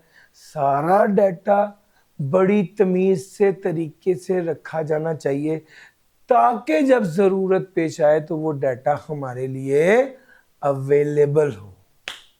और ये किसकी जिम्मेदारी है? डाटा गवर्नर की जिम्मेदारी है। डाटा गवर्नेंस के कामों में से एक काम है अच्छे तरीके से तरतीब से सारा डाटा रखा जाए। यार मेटा डाटा का कॉन्सेप्ट क्लियर हुआ है आपको? क्या है असल में? ये असल में मेटा डाटा है। इस कोर कॉन्सेप्ट के साथ जब आप इसको पढ़ेंगे ना तो आपको मेटा डाटा की असल समझ आएगी। नहीं तो लगाते रहे रट्टे, लगाते रहे, कोशिश करते रहे और 2 बार जूमे। सर इस तरह मेटा डाटा समझ नहीं आना। मेटा डाटा की ये असल स्टोरी है। Sir ji meta data involve creating, storing and maintaining meta data. कौन सा डाटा कहां पर पड़ा हुआ है ताकि कल को डाटा को ढूंढने में, ट्रैक करने में और कंप्लाई करने में प्रॉब्लम ना आए। डिस्क्रिप्टिव मेटा डाटा क्या है? Describes the content of data. फिर स्ट्रक्चर्ड मेटा डाटा क्या है?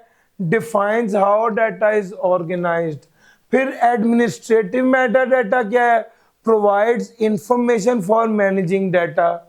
सर जी मेरा पॉइंट समझ आ रहा है? Descriptive meta data, structured meta data, administrative meta data. Descriptive क्या है? Describe the content of data. Structured meta data क्या है? Defines how data is organised. और एडमिनिस्ट्रेटिव मेटा डाटा क्या है? Provide information for managing data. Sir data को manage कैसे किया गया है? ये एडमिनिस्ट्रेटिव है। डाटा कंटेंट डेट उस फाइल में है क्या? Sir this is content of data. वो कैसे ऑर्गेनाइज्ड है? This is structure. यार पॉइंट समझ आ गया? मेटा डाटा का फायदा असल में ये कि डाटा ढूंढना आसान है, डिस्कवरेबल हो जाता है। Support compliance by document data lineage and usages और collaboration across team. Sir ji सारा डाटा अब होता है ऐसा ही है, सारा डाटा, मैं आपको एक एग्जांपल और बताता हूं। बजाय इसके हम लोगों का डाटा और फर्म्स में पता कैसे डाटा पड़ा होता है? डाटा पड़ा होता है सालों के हिसाब से। साल 2024 में गए तो उसके अंदर सारे क्लाइंट्स का नाम होगा। उस सारे क्लाइंट्स के नामों पर जाके क्लिक किया तो उसके अंदर सारा एसेट का डाटा, लाइबिलिटी का डाटा, इक्विटी का डाटा, फाइनेंशियल, सारे डाटा की डिटेल होती है, वहां से डाटा एक्सेस कर सकते हैं। तो बुनियादी तौर पे सर टीम में कोई भी बंदा कोई भी डाटा शेयर कर सकता है, एक्सेस कर सकता है। सर ये एक फायदा हो जाता है कि डाटा एसेट की अंडरस्टैंडिंग आ जाती है कि कौन सा डाटा कहां पे पड़ा हुआ है ताकि वो इस्तेमाल किया जा सके। सर जी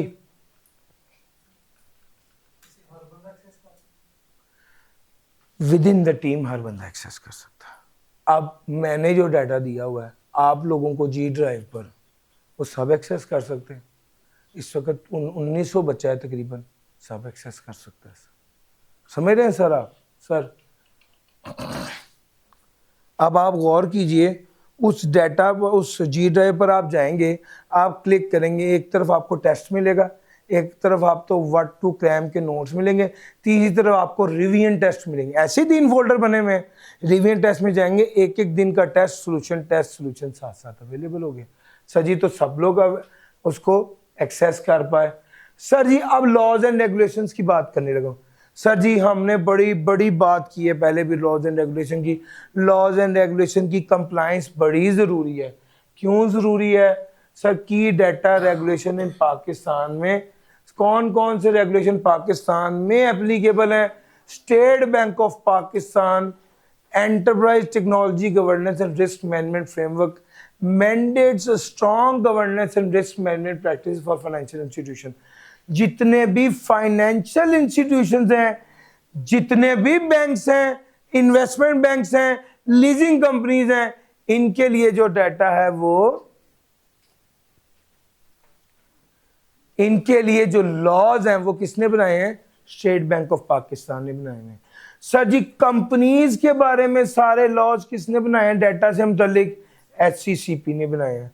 और पर्सनल कौन से हैं? पीका एक्ट है, फिर उसके बाद नेशनल साइबर सिक्योरिटी पॉलिसी है, फिर उसके बाद इलेक्ट्रॉनिक ट्रांजैक्शन ऑर्डिनेंस है।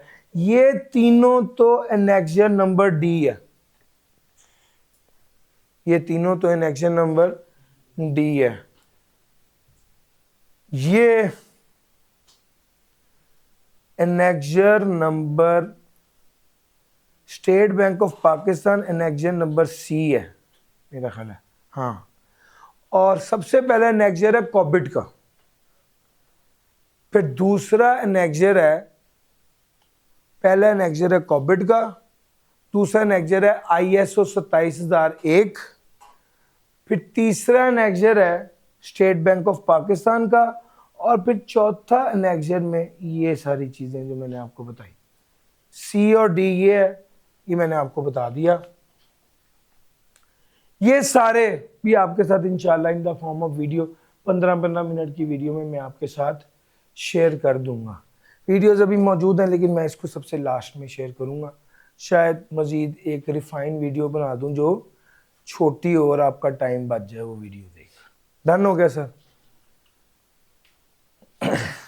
लॉज एंड रेगुलेशंस की बात भी हो गई। जी भाई चलूं आगे? यार मैं साथ साथ ना काम करता जा रहा हूं, आगे की चीजें भी कवर करता जा रहा हूं। आपको लगेगा कि अभी सफ़े 2 हुए हैं, लेकिन मैं आगे से भी काफ़ी कवर कर चुका हूँ। ऐसा ही है ना सर?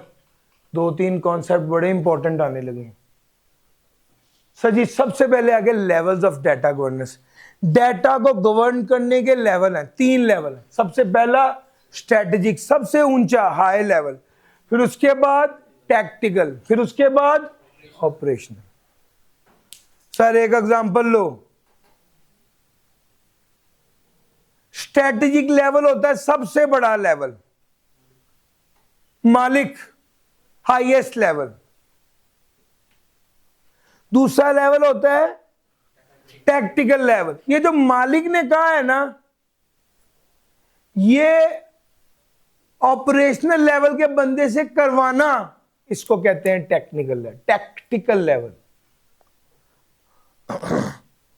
हम आए और मैं कहा यार ये कितना गंदा है।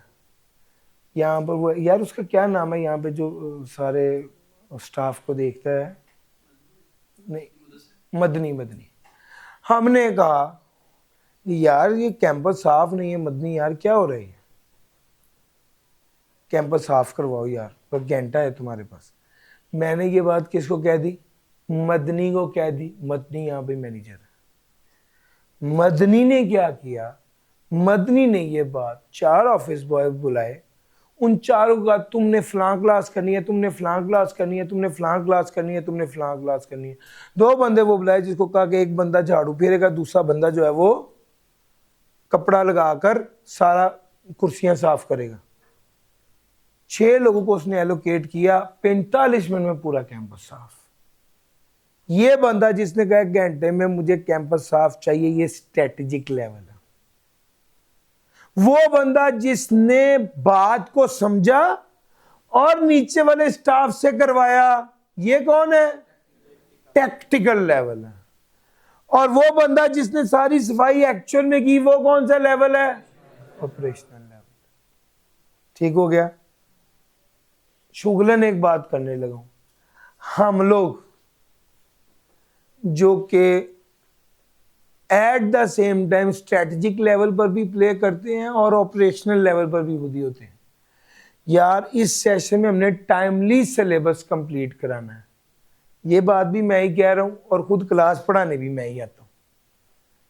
ऑपरेशन, यार ये जो क्लास पढ़ा रहा हूं ये ऑपरेशनल लेवल है ना सर।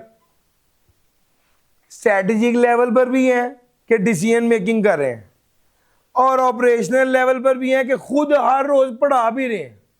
मेरा पॉइंट समझ आ रहा है? अगर ये दोनों बातें समझ आ गई तो आओ आपको एक स्टोरी सुनाता हूं। स्ट्रेटेजिक लेवल, बड़ा लेवल, टॉप लेवल, डायरेक्शन देता है, हाई लेवल पर बात करता है, जो है वो पॉलिसीज देता है, अपने टारगेट्स बताता है। ये जो ये कहता है ना लाहौर से इस्लामाबाद जाना है, ये कौन है? ये स्ट्रेटेजिक लेवल का बंदा है। फिर एक बंदा है जो ये डिसाइड करता है कि यार हमने जीटी रोड से जाना है या मोटरवे से जाना है, ये टैक्टिकल लेवल है। और वो बंदा जो ड्राइवर है जो गाड़ी चलाकर लेकर जा रहा है, ये कौन है? ये ऑपरेशन। यार थीम समझ आ गई है ना? आओ यार मेरे साथ। सर जी, सर आतिफ ने कहा कि यार जो बंदा भी एसबीआई में एनरोल होगा ना, एसबीआई में आएगा, उसका सीआरएन, नाम, एड्रेस, फोन नंबर और ईमेल हम हर बच्चे का जरूर लेंगे। इन्होंने ये बात कह दी, ये स्ट्रेटेजिक लेवल के आदमी हैं, ये बात कह के ये इजी हो गया। अगला लेवल आया टैक्टिकल लेवल, एक मैनेजर का। मैनेजर ने फॉर्म इस तरह से डिजाइन किया कि आपके CRN, address, name, phone number और ईमेल के अलावा आपका एडमिशन नहीं हो सकता। ये क्या है? ये टैक्टिकल लेवल है। फिर तीसरा लेवल क्या आया? फ्रंट ऑफिसर साहब बैठे हुए हैं, ये आपसे हर रोज बच्चे डील कर रहे हैं, ये सारी इंफॉर्मेशन ले रहे हैं। ये क्या है सर? ये operational level, strategic level, tactical level, operational level.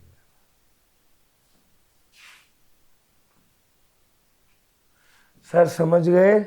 Strategic level, tactical level और operational level. Levels of data governance. यार ये अब समझ आ गई है, गेम यही है। आपको सारी बातें बता दी। इसको strategic level, tactical level, operational level.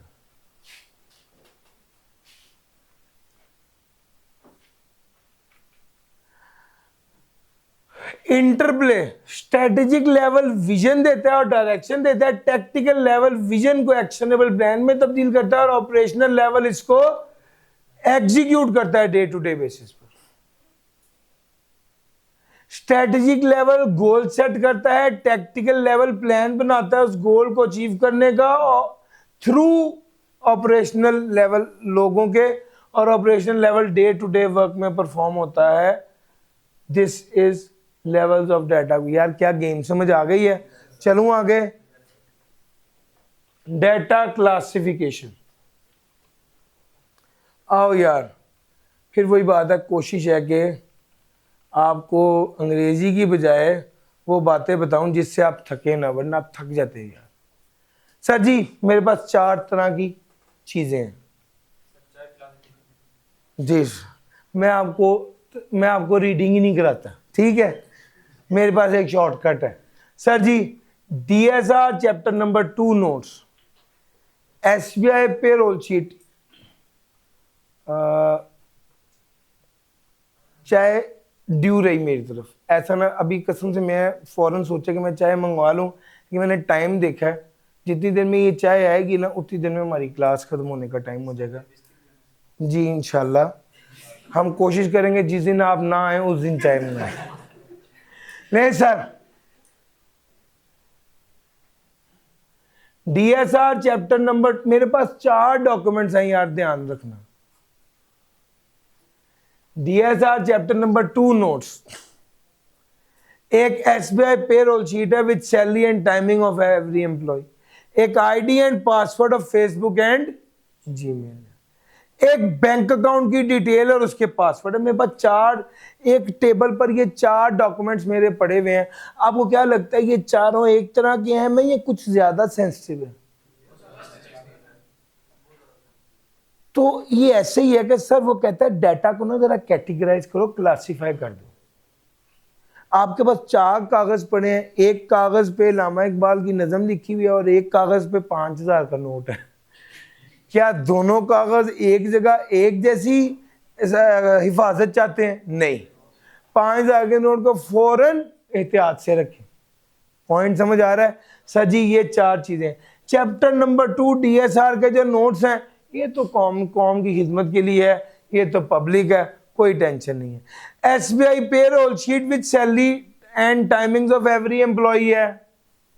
Sir ये इंटरनल डाटा है, इंटरनल डाटा है, क्यों बताया जाए? कल एक बच्चा जो ऑफिस पे को कह रहा हो यार तुम्हारी 33,000 सैलरी है ना, मुझे सब पता है, क्या जरूरत है हमें ये बात बच्चे को बताने की? यस और नो? इसको नहीं बताना जी। बहरहाल इससे बहुत ज्यादा नुकसान तो नहीं है, लेकिन बहरहाल इदारे की बात है, ना पता हो तो बेहतर है। ID and password of Facebook and Gmail, ये कॉन्फिडेंशियल है सर, ये बिल्कुल नहीं बताने चाहिए। बैंक अकाउंट डिटेल, ये तो तबाही है सर, ये तो रिस्ट्रिक्टेड है सर। तो भैया डाटा को क्लासिफाई कर देना।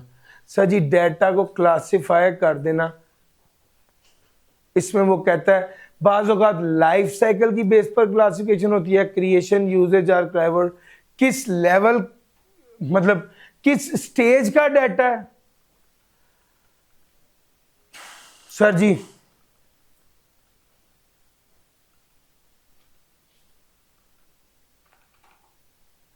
data storage and encompasses the methods and technologies used to store data, ensuring its accessibility, reliability and surety.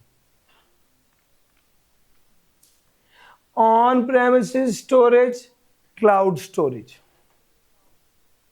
Done हो गया सर?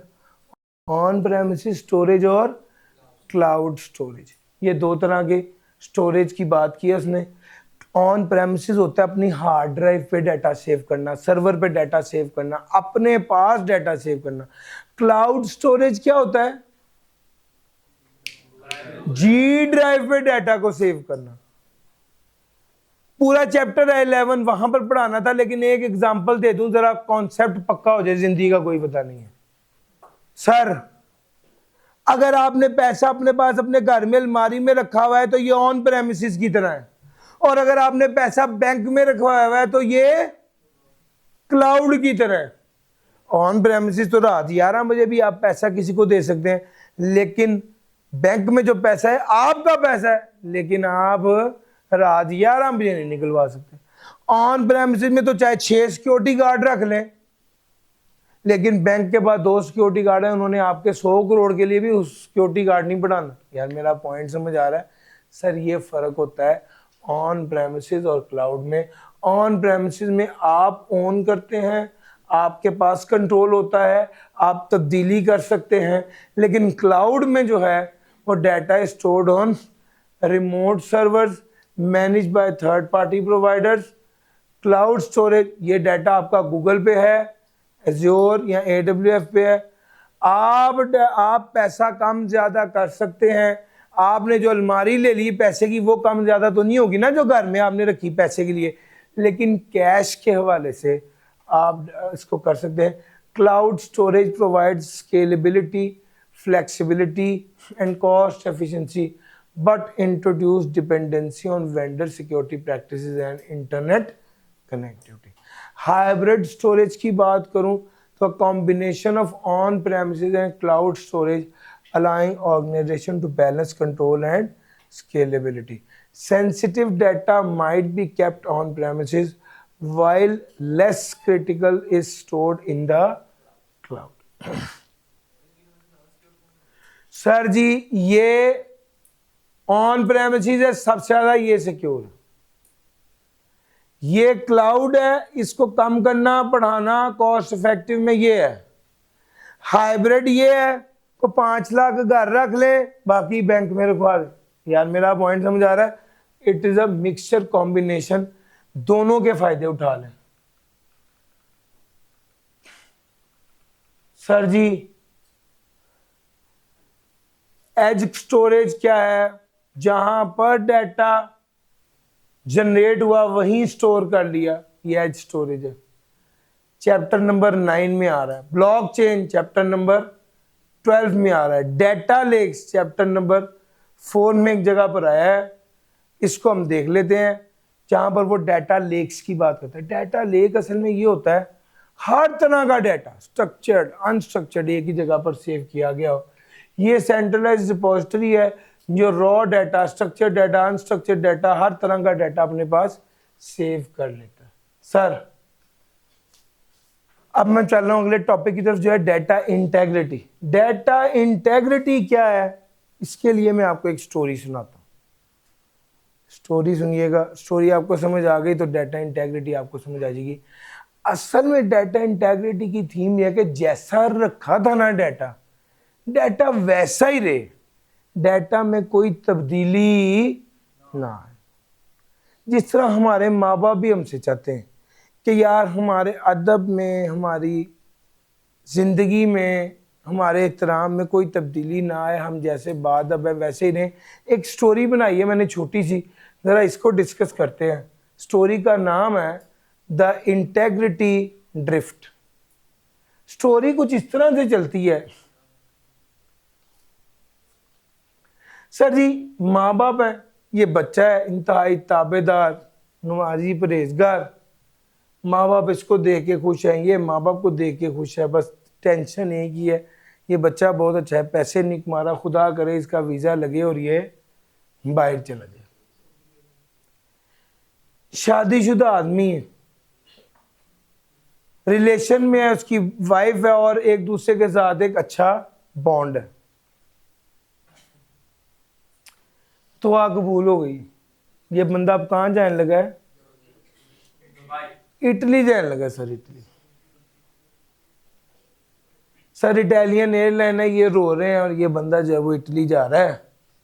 और जब ये बंदा इटली चला जाता है, वहाँ पर अब माहौल तब्दील है। अभी नया नया इटली आया, खुशबाश तो बहुत है, लेकिन माहौल तब्दील हो गया। सर मैंने तो भी बड़ा अच्छा साफ सुथरा माहौल दिखाया, ठीक हो गया।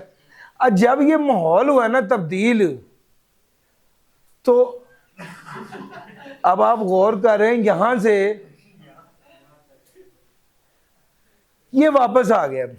जब वापस आया ना तो सर इसकी लिबास चीजें बदल गई, ये सारे खुशी से रो रहे हैं, शुक्र है हमारा बच्चा पैसा कमा के वापस आ गए। लेकिन जब ये वापस आया है ना तो प्रॉब्लम तब आई है, ये अभी भी वहीं पे जाए नमाज पे नमाजें पढ़ नहीं, कहते आप किन चक्रों में पड़े हुए, दुनिया बहुत आगे निकल गई,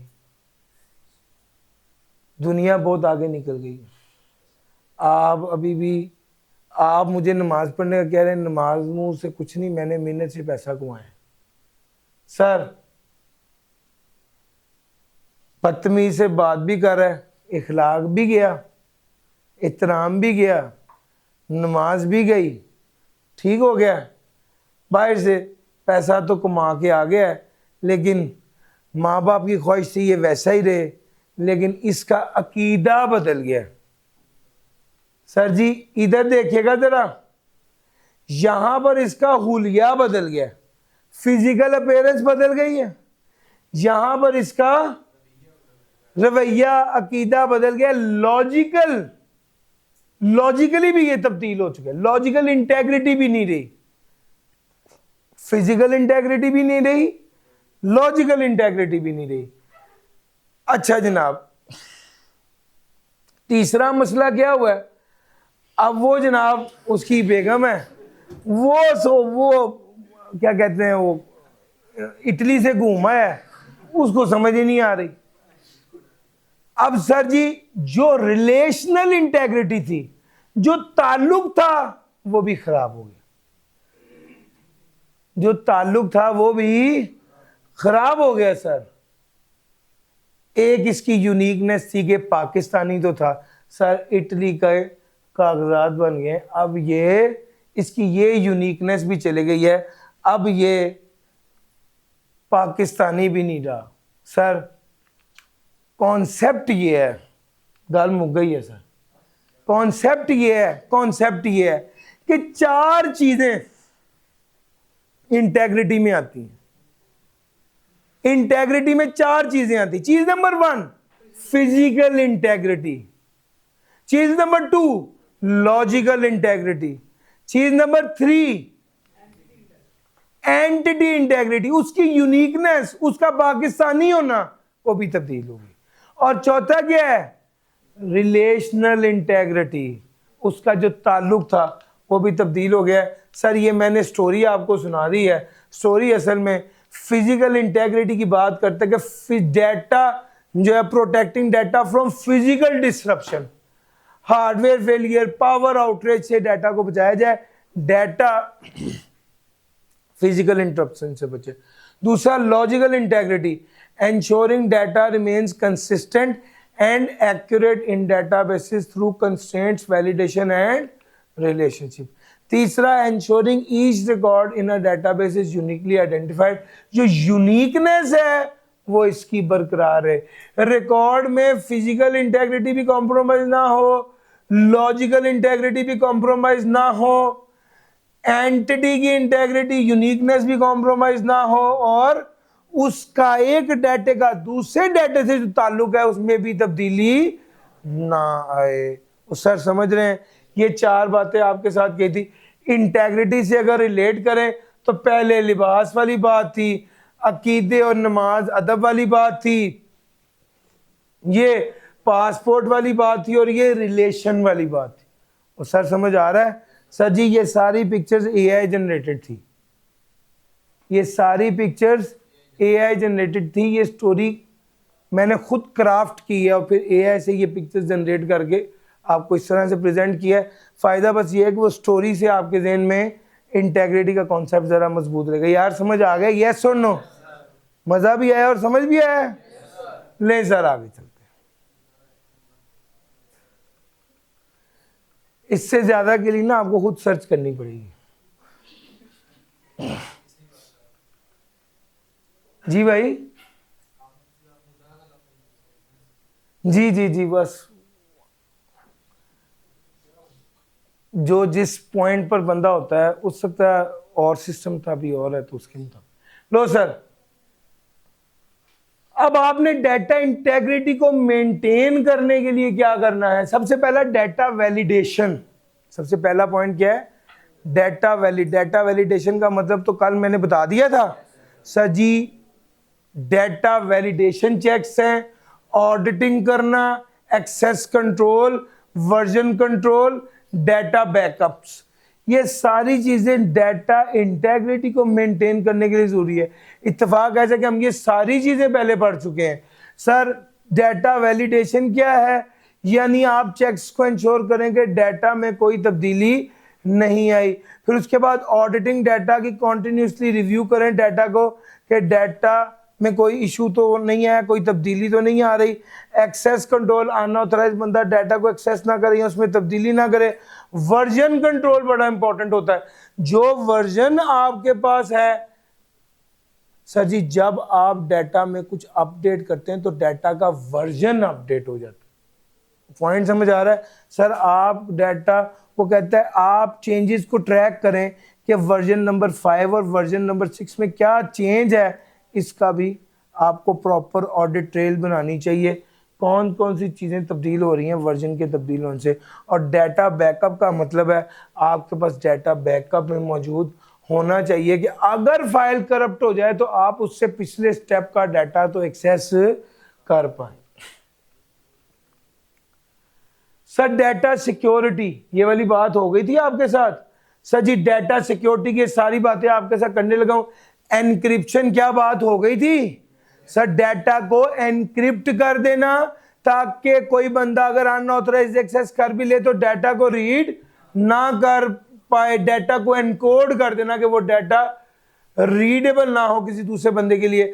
मल्टी फैक्टर ऑथेंटिकेशन का मतलब है कि multiple form of verification, password, SMS, biometric. फिर फायरवॉल और इंट्रूजन डिटेक्शन सिस्टम क्या है? सर जी डाटा अनऑथराइज बंदा डाटा को नेटवर्क के अंदर ना आ सके और नेटवर्क के अंदर ना आ सके। Monitoring and filtering network traffic to detect and block malicious activity. Detect और ब्लॉक किया जाए मिलिशियस एक्टिविटी को फायरवॉल के जरिए के डाटा अंदर ही ना आ सके। एंड पॉइंट सिक्योरिटी क्या है? एंड पॉइंट सिक्योरिटी क्या है? Securing devices that access organisational data such as laptop and mobile phone through antivirus software and device encryption. Sir ji आप वो कहता है डिवाइसेस को सिक्योर करें, डिवाइसेस को सिक्योर करें जो ऑर्गेनाइजेशन डाटा को एक्सेस करती है, जैसे लैपटॉप और मोबाइल फ़ोन। किस तरह वहाँ पर एंटीवायरस सॉफ्टवेयर और डिवाइस एनक्रिप्शन को यूज़ किया जाए। Data loss protection, loss implementing tools to monitor and prevent unauthorised data leakage. Sir ji blocking sensitive data from email externally. Sir ji एक लफ्ज़ लिखा हुआ है आपकी किताब में, इनफिल्ट्रेशन। कोई बंदा अंदर घुस से पेनिट्रेट करने की कोशिश करे, उसको भी रोकना होता है आपने। और एक लिखा होता है एक्सफिल्ट्रेशन, डाटा को सिस्टम से चुराने की कोशिश करे, उसको भी रोकना होता है। यार मेरा पॉइंट समझ आ रहा है? कभी किसी फैक्ट्री में जाए ना, माल वाली गाड़ी आ जाए तो वो भी पहले चेक होती है, और माल लेके गाड़ी चले जाए तो वो भी पहले चेक होती है। सर समझ आ रहा है? तो कहते हैं infiltration and x. Zero trust architecture, फिर वही एग्जांपल है। फेसबुक यूज करते हैं तो आपको वो बार बार लॉगिन आईडी पासवर्ड नहीं मांगता है, लेकिन अगर आप जैज कैश करते हैं तो सर वो हर बार आपको, क्योंकि उसकी पॉलिसी है never trust always verify. Sir ransomware, insider threats, AI powered attack, यार ये वाली बातें तो पहले हो चुकी हैं। वही रैंसमवेयर ये है कि आपका डाटा पकड़ के एनक्रिप्ट कर लिया और डीक्रिप्ट करने के पैसे मांगे। इनसाइडर वो बंदा है जो खुद आपका एम्प्लॉई है और आपने उसको ऑथराइज किया हुआ है, वो मैलिशियस अटैक खुद कर रहा है। तीसरा एआई पावर्ड अटैक, आप एआई को यूज करते हैं ताकि वो आपकी सिस्टम में वल्नरेबिलिटी को देखे और फिर सिस्टम पर अटैक करे। इसका काउंटर मेजर खुद एआई ही है। सर डाटा स्टूवर्डशिप तो पढ़ा दिया, मेटा डाटा भी पढ़ा दिया, सर कंप्लायंस भी पढ़ा दिया। सर जी इमर्जिंग टेक्नोलॉजी की बात करूं, 3-4 बातें बड़ी इंपॉर्टेंट है। सबसे पहली बात, आर्टिफिशियल इंटेलिजेंस और मशीन लर्निंग के ज़रिए हम डाटा को गवर्न कर पाते हैं बेहतर तरीके से। डाटा क्वालिटी चेक ऑटोमेट कर देते हैं, डाटा क्वालिटी चेक को, एनोमली को डिटेक्ट करना और प्रिडिक्ट गवर्नेंस रिस्क। सर जी ब्लॉकचेन के ज़रिए, ब्लॉकचेन चैप्टर नंबर 12 में हमने पढ़ना है। इसके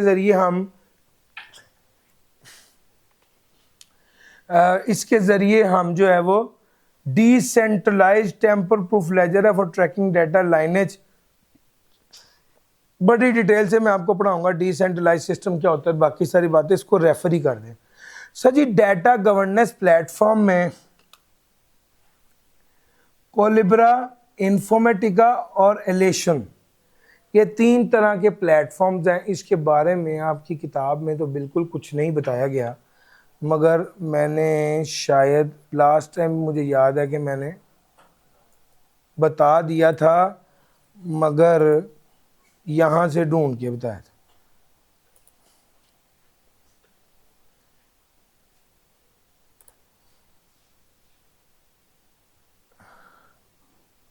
भैया डेस्कटॉप पे गए थे? नहीं यार, वहाँ पे नहीं है ना। डेस्कटॉप पे गए थे, मेरा ख्याल है ये है, स्लाइड्स है, चैप्टर 2 ही है ना बॉस।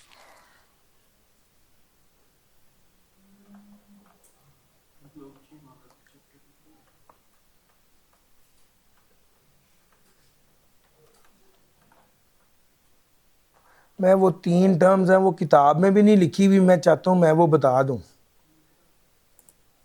ये लें सर,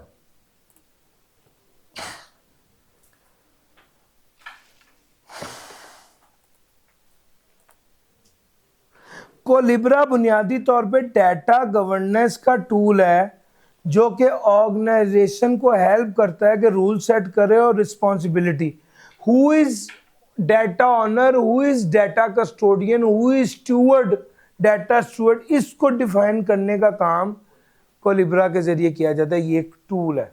सर इन्फॉर्मेटिका क्या है? ये भी एक डाटा इंटीग्रेशन का टूल है जो कि बेसिकली डाटा को डिफरेंट सोर्सेज से इकट्ठा करता है, क्लीन करता है, कंसिस्टेंट करता है और यूजेबल फॉर्मेट में लेके आता है। सर जी तीसरे नंबर पे एलेशन, ये भी एक डाटा कैटलॉग और डिस्कवरी टूल है जो हेल्प करता है एम्प्लॉय इजीली सर्च कर लें, अंडरस्टैंड कर लें, यूज कर लें data across the organisation. Sir ji ये तीनों टूल हैं, कोलिब्रा, इन्फॉर्मेटिका और रिलेशन। भाईजान इसका स्क्रीनशॉट शेयर कर दीजिएगा। कैटलॉग होता है तरतीब दे देना, जिस तरह कैटलॉग बनी होती है उसमें सारी चीजें A to Z तरतीब में होती है ना, उसको तरतीब दे देना। सर जी कोलिब्रा जो डाटा गवर्न, जो रूल सेट करने में हेल्प करता है, who would be the owner, who would be the custodian steward of the data. Informatica क्या करता है? डाटा को डिफरेंट सोर्सेज से कलेक्ट करता है, क्लीन करता है और यूजेबल फॉर्मेट में लेके आता है। और एलेशन भी एक टूल है जो क्या करता है? डाटा को सर्च करने में, अंडरस्टैंड करने में और अक्रॉस द ऑर्गेनाइजेशन यूज करने में हेल्प करता है। सर ये हमने बात कर ली और अब हम आगे चलते हैं। यार 2 बातें बड़ी कीमती हैं जो मैंने आपके साथ करनी है, वो ज़्यादा इंपॉर्टेंट है। PEC, सर PEC से क्या बनता है?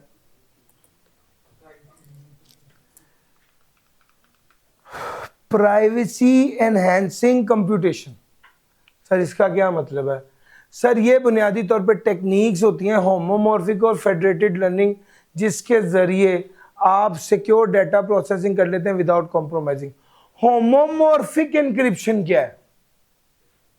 एनक्रिप्शन तो पता चल गया ना, क्या होती है एनक्रिप्शन? डाटा को इस तरह से एनकोड कर देना कि दूसरा बंदा एक्सेस भी कर ले तो वो समझ ना पाए, इसको कहते हैं एनक्रिप्शन। होमोमॉर्फिक एनक्रिप्शन ये है उस डाटा को जो दूसरा बंदा रीड नहीं कर सकता लेकिन उसको प्रोसेस कर सकता, उसको प्रोसेस करा के वापस ले लेना। इसको कहते हैं होमोमॉर्फिक एनक्रिप्शन। क्या मतलब? मुझे याद है मैंने आपको जब लास्ट टाइम बताया तो ये वाली बात बताई थी। बहरहाल मैं एक बार एक एग्जांपल दे के आपको समझाता हूँ कि सर ये वाली होमोमॉर्फिक एनक्रिप्शन की को पकड़ा, कॉपी किया, यहाँ पर गए, यहाँ पर मैंने इसको पेस्ट कर दिया, ये डाटा आ गया। अब एनक्रिप्शन का क्या मतलब है? ये डाटा मैंने क्या कर दिया? एनक्रिप्ट कर दिया। अब जिस बंदे के पास डाटा इस फॉर्म में पड़ा है, मिला है, वो बंदा इस डाटा को समझ, मैंने कहा है मैं तुम्हें एक डाटा भेज रहा हूं, तुम मुझे बोल्ड और अंडरलाइन करके वापस भेज दो। अब वो इस डाटा को एक्सेस करता है, इसको क्या करता है? इसको बोल्ड करता है, इसको अंडरलाइन करता है, बोर और अंडरलाइन करके इटैलिक करता है, अंडरलाइन करके मुझे भेज देता है। उसने इस पर प्रोसेस परफॉर्म किया है, लेकिन उसे पता नहीं है डाटा क्या है। मेरा पॉइंट समझ आ रहा है? डाटा को वो पढ़ नहीं पाया, बस प्रोसेस करके मुझे वापस कर दिया। जब मेरे पास डाटा आया, मैंने इस डाटा को देखा और इसको सिलेक्ट करके ये डिक्रिप्ट कर दिया। अब आप गौर कीजिए, क्या ये बोल्ड, इटैलिक और अंडरलाइन हो गया है? उस बंदे को डाटा दिया, उस बंदे ने इसको पढ़ा भी नहीं, इस पे प्रोसेस परफॉर्म करके मुझे वापस कर दिया। यार मेरा पॉइंट समझ आ रहा है? इसको कहते हैं होमोमॉर्फिक एनक्रिप्शन, यानी बगैर डाटा को डीकोड किए उसको प्रोसेस परफॉर्म करके वापस कर देना। इसको क्या कहते हैं? Homomorphic encryption. होमोमॉर्फिक एनक्रिप्शन ये डाटा को प्रोसेस भी किया है और डीक्रिप्ट किए बगैर किया है। डीक्रिप्ट करके भी यही रिजल्ट आना था, डीक्रिप्ट किए बगैर भी आपने प्रोसेस किया तो यही रिजल्ट आया। इसको कहते हैं होमोमॉर्फिक एनक्रिप्शन। सर जी अगला आ गया फेडरेटेड लर्निंग। फेडरेटेड लर्निंग अगला कॉन्सेप्ट है, जरा इसको भी सुनिए। मुझे याद है मैंने शायद पहले भी क्लास में बताया, इसी तरह ही मैं बच्चों को पढ़ा रहा था, तो एक बच्चे ने कहा कि सर जी चाय पीनी।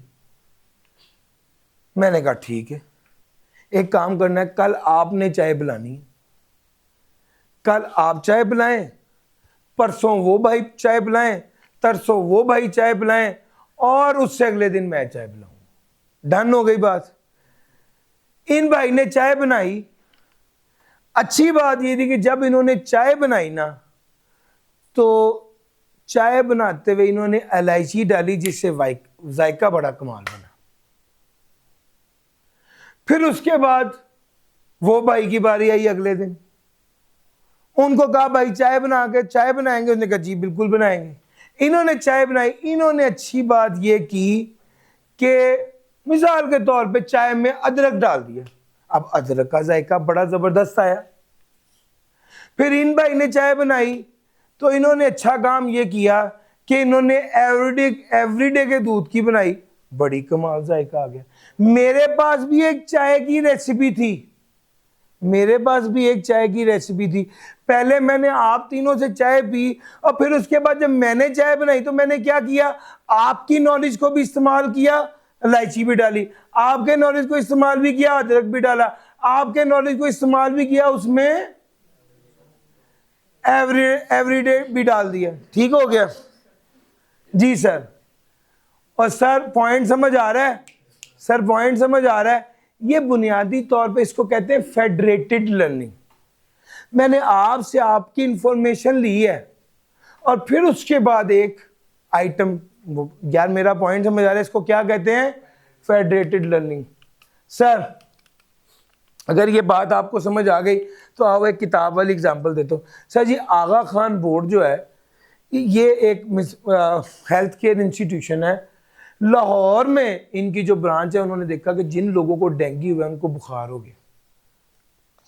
कोयटा में उन्होंने देखा कि जिन लोगों को डेंगू हुआ है उनको सांस का इशू आ रहा है। इस्लामाबाद में उन्होंने देखा कि जिन लोगों को डेंगू हुआ है उनका पेट खराब हो गया। पेशावर में उन्होंने देखा कि जिन लोगों को डेंगू हुआ है उनकी सूंघने की ईज खत्म हो गई। ये सारा डाटा इन्होंने इकट्ठा किया, और जब कराची में ये सारा डाटा इकट्ठा होकर कराची में आ रहा है, अब जब कराची में कोई मरीज आता है और उसकी सूंघने की इसका मसला होता है, पेट खराब होता है, बुखार होता है या ब्रीथिंग इशू होता है, ये कहते हैं डेंगू का टेस्ट कराओ। यार मेरा पॉइंट समझ आ रहा है? सारी लर्निंग इकट्ठी की है इन्होंने, उस लर्निंग को यूज कर रहे हैं। सर ऐसे मरीजों को डेंगू के लिए वो सिलेक्ट किया, तो बेसिकली हॉस्पिटल ने क्या किया है, वो जो सारी लर्निंग थी उसको इस्तेमाल किया है डेंगू को डायग्नोज करने के लिए। इसको कहते हैं होमोमॉर्फिक एनक्रिप्शन, फेडरेटेड लर्निंग। एक खास बात है बस जो दरमियान में रह गई है, और वो ये है कि अगर मैं आपको बताऊं कि ये इन लोगों ने ना कराची में एक नया मॉडल बनाया। मॉडल का मतलब होता है कि जब मैंने आपसे चाय पी, आपसे चाय पी, आपसे चाय पी, तो मैंने एक फाइनल रेसिपी बनाई चाय की। यार सबसे अच्छी चाय वो होगी, सौंफ वाली बात करनी तो कर दो भी, अच्छा ठीक है। मैंने कहा यार वो प्रॉब्लम है ना, तो ये भी पहले ही निकाल दूं कीड़ा ये वाला। सर सुनिएगा, वो भाई बात ये है। अच्छा, ये सारी इंफॉर्मेशन मैंने एक मॉडल क्रिएट किया है। मॉडल क्या क्रिएट किया है? इनकी बेस्ट आउटकम, उनकी बेस्ट आउटकम, इनकी बेस्ट आउटकम, इन तीनों आउटकम्स को मिलाकर एक मॉडल बना लिया। आज जो मरीज मेरे पास आता है, तो मैं पहले जो रेसिपी तैयार की उसमें मेरी अपनी रेसिपी थी। मेरे ज़हन में था कि यार मैंने पत्ती लिप्टन की ही इस्तेमाल करनी है, लेकिन आप लोगों की जो फाइंडिंग्स थी उनसे मैंने फ़ायदा उठाया और मैंने उसको अपग्रेड कर लिया। यार मेरा पॉइंट समझ आ रहा है? बुनियादी तौर पे यहाँ पर ये बात है कि एक मॉडल क्रिएट किया जाता है और फिर उस मॉडल को यूज़ करते हैं ये सब करने के लिए। समझ गए सर? सर जी, मैंने आपको मेनली सारी बातें बता दी। एक कॉन्सेप्ट बड़ा इंपॉर्टेंट है, वो डिस्कस करूंगा। गच्छे ये वाली बात जो अब अगला टॉपिक है ड्राइवर ऑफ डाटा गवर्नेंस, इसमें जो अगली बात है वो ये है कौन कौन से लोग डाटा गवर्नेंस की तरफ लेकर जा रहे हैं, यानी आप डाटा गवर्नेंस की तरफ क्यों जा रहे हैं। चूंकि दौर ही डाटा स्पेसिफिक है, एंटरप्राइज के लिए डाटा क्वालिटी जरूरी है, master data management. Master data management क्या है? सर जी, आप यहाँ पर कुछ बच्चे एनरोल हैं, कुछ उधर एनरोल हैं, कुछ दूसरे बैच में है, कुछ दूसरे सब्जेक्ट में। हमारे पास एक मास्टर फाइल है जिसमें सारे बच्चों का डाटा है, कौन कौन सा बच्चा किस किस सब्जेक्ट में किस मोड में एनरोल है, उस फाइल को कहते हैं मास्टर फाइल। अगर आज एक बच्चा मुझे कहता है कि सर मैंने फिजिकल से ऑनलाइन होना है, तो मैं सिर्फ क्या अपने सब्जेक्ट में इसको अपडेट करूँगा या मास्टर फाइल भी अपडेट होनी चाहिए? मास्टर फाइल भी अपडेट, इसको कहते हैं मास्टर डाटा मैनेजमेंट। कि जो सेंट्रल डाटा है उसको भी साथ के साथ यूनिट का डाटा नहीं, मास्टर डाटा भी अपग्रेड होना चाहिए। ये बड़ी एक मजे की डिस्कशन है, मैं ये डिस्कशन करके फिर बात को आगे करूंगा। भाई वो कहता है कि आईटी वालों की मोहताजी नहीं होनी चाहिए। जैसे जैसे आईटी में तरक्की हुई है ना, वो कहते हैं हमारी आईटी वालों से मोहताजी हट जानी चाहिए।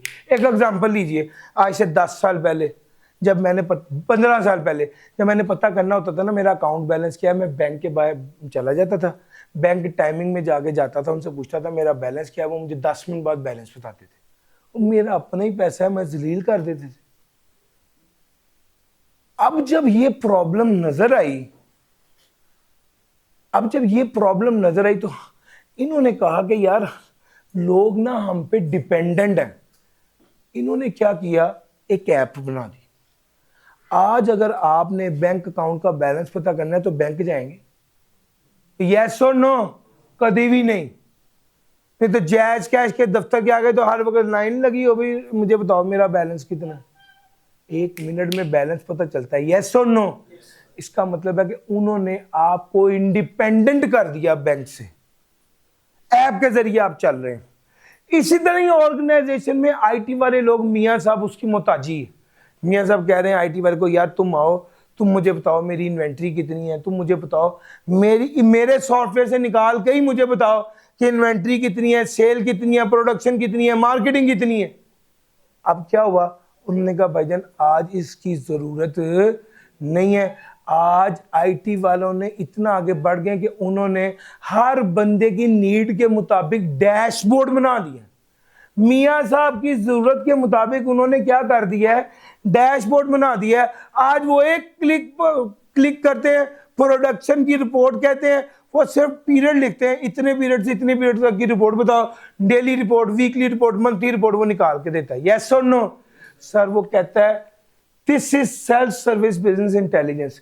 वो कहता है कि अब बिजनेसेस को एम्पावर कर दिया गया है कि वो आईटी डिपार्टमेंट से इंडिपेंडेंट हो जाए, आजाद हो जाए, खुद मुख्तार हो जाए और वो खुद डाटा को एक्सेस कर सके। और डाटा ना सिर्फ ये कि डाटा को क्या कहते हैं नंबर्स फॉर्म में देखें, वो पावर बीआई और टेबल यू क्या करता है, ग्राफ की सूरत में, बार चार्ट की सूरत में प्रोडक्शन को, सेल को, मार्केटिंग एक्टिविटी को दिखाता है। यार मेरा पॉइंट समझा रहा है? यानी विजुअलाइजेशन भी पॉसिबल कर दी। और फायदा क्या हुआ, आईटी वालों की मोहताजी खत्म हो गई। वो कहते हैं control access, role based access control हमने दिए, जिसका जितना रोल है उसको उतना ही डाटा मिलेगा। एक लेयर ऊपर डाल दी जो बड़ी बिजनेस फ्रेंडली लेयर थी, जिसके जरिए हम डाटा को देख सकते हैं, डाटा को एनालाइज कर सकते हैं, और जिन लोगों को जो डाटा नहीं देना उसको रोक भी सकते हैं, और क्लासिफाई कर सकते हैं कि कौन सा डाटा ज्यादा सेंसिटिव है, किसको एक्सेस देनी है, किसको नहीं देनी। बेसिकली ये एक पूरा सिस्टम है जिसको कहते हैं सेल्फ सर्विस बिजनेस इंटेलिजेंस। भाई समझ गए सर? ये कॉन्सेप्ट बड़ा इंपॉर्टेंट था, मैंने आपको बता दिया। डाटा गवर्नेंस में और काफ़ी चीज़ें हैं, मगर मेनली मैंने आपको सारे इसमें जो मेन पॉइंट्स है वो ड्राइवर ऑफ डाटा गवर्नेंस उसको कवर कर दिया। उसमें बेसिकली लॉज एंड रेगुलेशन की कंप्लायंस और बाकी चीज़ें हैं। अच्छा, यहाँ पर जो आखिरी बात है ना अगली, वो कहता है चैलेंजेस क्या हैं डाटा गवर्नेंस के। चैलेंजेस में ख्याल है हार्डली 3-4 मिनट हो रहे हैं बस। डाटा गवर्नेंस के चैलेंजेस में पहला ऑर्गेनाइजेशन रेजिस्टेंस। सर रेजिस्टेंस का मतलब होता है रुकावट। रेजिस्टेंस का क्या मतलब होता है? रुकावट। सर ऑर्गेनाइजेशन के ऊपर जब एक बंदा आके कहेगा भाईजान तुम ऐसे करो, तुम ऐसे करो, डाटा को गवर्न करने के लिए एडिशनल जिम्मेदारियां देगा, वो आके कीड़ा डालेगा, वो कहेगा मुझे करना ही नहीं है, वो कहेगा इसका कोई फायदा ही नहीं है। उस मौके पर फिर लोगों को समझाना कि आपको क्या रोल है आपका, और आपको ये काम करने में ऑर्गेनाइजेशन का क्या फायदा है और आपका क्या फायदा है, वो उन्हें बताना पड़ता है। सर लोगों को कम्युनिकेट करना पड़ता है कि आपकी क्या जिम्मेदारी है, इससे क्या फायदा होगा और आपको किस तरह तरक्की मिलेगी। सर उससे कनेक्टेड लोगों को बताना होता है, कन्विंस करना पड़ता है, और जो बड़े लेवल के लोग हैं उन्हें कन्विंस करते हैं ताकि वो हमारे कॉन्सेप्ट में और डाटा को गवर्नेंस में हमारे साथ रहें। मिसाल के तौर पे अब एक टीचर है, वो कहते हैं यार क्या मसला है, क्यों डाटा सारा इकट्ठा करना होता है, क्या फायदा है। हम उन्हें बताते हैं सर इन बच्चों के डाटा इकट्ठा करके हम, आप FR1 पढ़ा रहे हैं, FR2 पढ़ा रहे हैं, हम इन बच्चों का डाटा इकट्ठा करके इन सबको FR2 की मार्केट करेंगे, अगली बार आपके पास FR2 का बच्चा बढ़ जाएगा। जब हम उन्हें ये बात बताएंगे, उन्हें ये बात समझ आएगी, तो वो कन्विंस होके हमारे साथ मिल जाएंगे। पॉइंट समझ आ रहा है? इसको कहते हैं बाय इन करना, यानी हम उनको वो आइडिया बेच दें ताकि वो हमारे साथ मिले। सर जी एक तरफ है स्टैंडर्डाइजेशन और एक तरफ है फ्लेक्सिबिलिटी, ये बात मैं आपके साथ पहले भी कर चुका हूं। फ्लेक्सिबिलिटी कहता है तब्दीली आनी चाहिए, अपग्रेड होना चाहिए सिस्टम ट्रेंड के मुताबिक, टेक्नोलॉजी की अपग्रेडेशन के मुताबिक। स्टैंडर्डाइज कहते हैं कि एक चीज एक तरीके का स्टैंडर्डाइज हो जाए और सब लोग उसके मुताबिक चले। ये दोनों उलट कॉन्सेप्ट है। अगर चीज स्टैंडर्डाइज आज हो जाएगी तो तब्दीली कैसे आएगी, और अगर तब्दीली आएगी तो स्टैंडर्डाइज कैसे रहेगी। यार मेरा पॉइंट समझ आ रहा है? इन दोनों के दरमियान में बैलेंस क्रिएट करना बड़ा जरूरी है, और यही डाटा गवर्नेंस का चैलेंज भी है। सर इंप्लीमेंट करते वक्त बड़ी ज्यादा कॉम्प्लिकेशन और कॉम्प्लेक्सिटी होती है, उसको फेस करना और लोगों के ट्रस्ट को विन करना, ये भी एक चैलेंज है। ये सारे चैलेंजेस हैं। मैं सिर्फ लास्ट बात करूंगा बेस्ट प्रैक्टिस इंप्लीमेंटेशन की, और वो ये नहीं है, वो है जनाब ये 7 पॉइंट्स जो यहां पर आ रहे हैं। इंप्लीमेंटेशन कैसे होनी है? डाटा पहले गोल्स को डिफाइन करना पड़ेगा, फिर करंट स्टेट को देखना पड़ेगा, फिर प्लान और रोड मैप बनाना पड़ेगा कि हमने क्या काम करना है, स्टेक होल्डर्स को कन्विंस करना पड़ेगा कि आप हमारे साथ चलो, इसमें आपका फायदा है, फिर प्रोग्राम को डिजाइन करेंगे, फिर इंप्लीमेंट करेंगे और फिर मॉनिटर एंड कंट्रोल करेंगे टू मेक श्योर कि आप ये डाटा गवर्नेंस को इंप्लीमेंट करवा सकें। सर जी ये वाले 7 पॉइंट इंप्लीमेंटेशन स्ट्रेटजी के जो है ये आप याद कर लें, तो वो ऊपर वाले पॉइंट्स को रीड कर लें और याद इसको कर लें तो आपका चल जाएगा। सर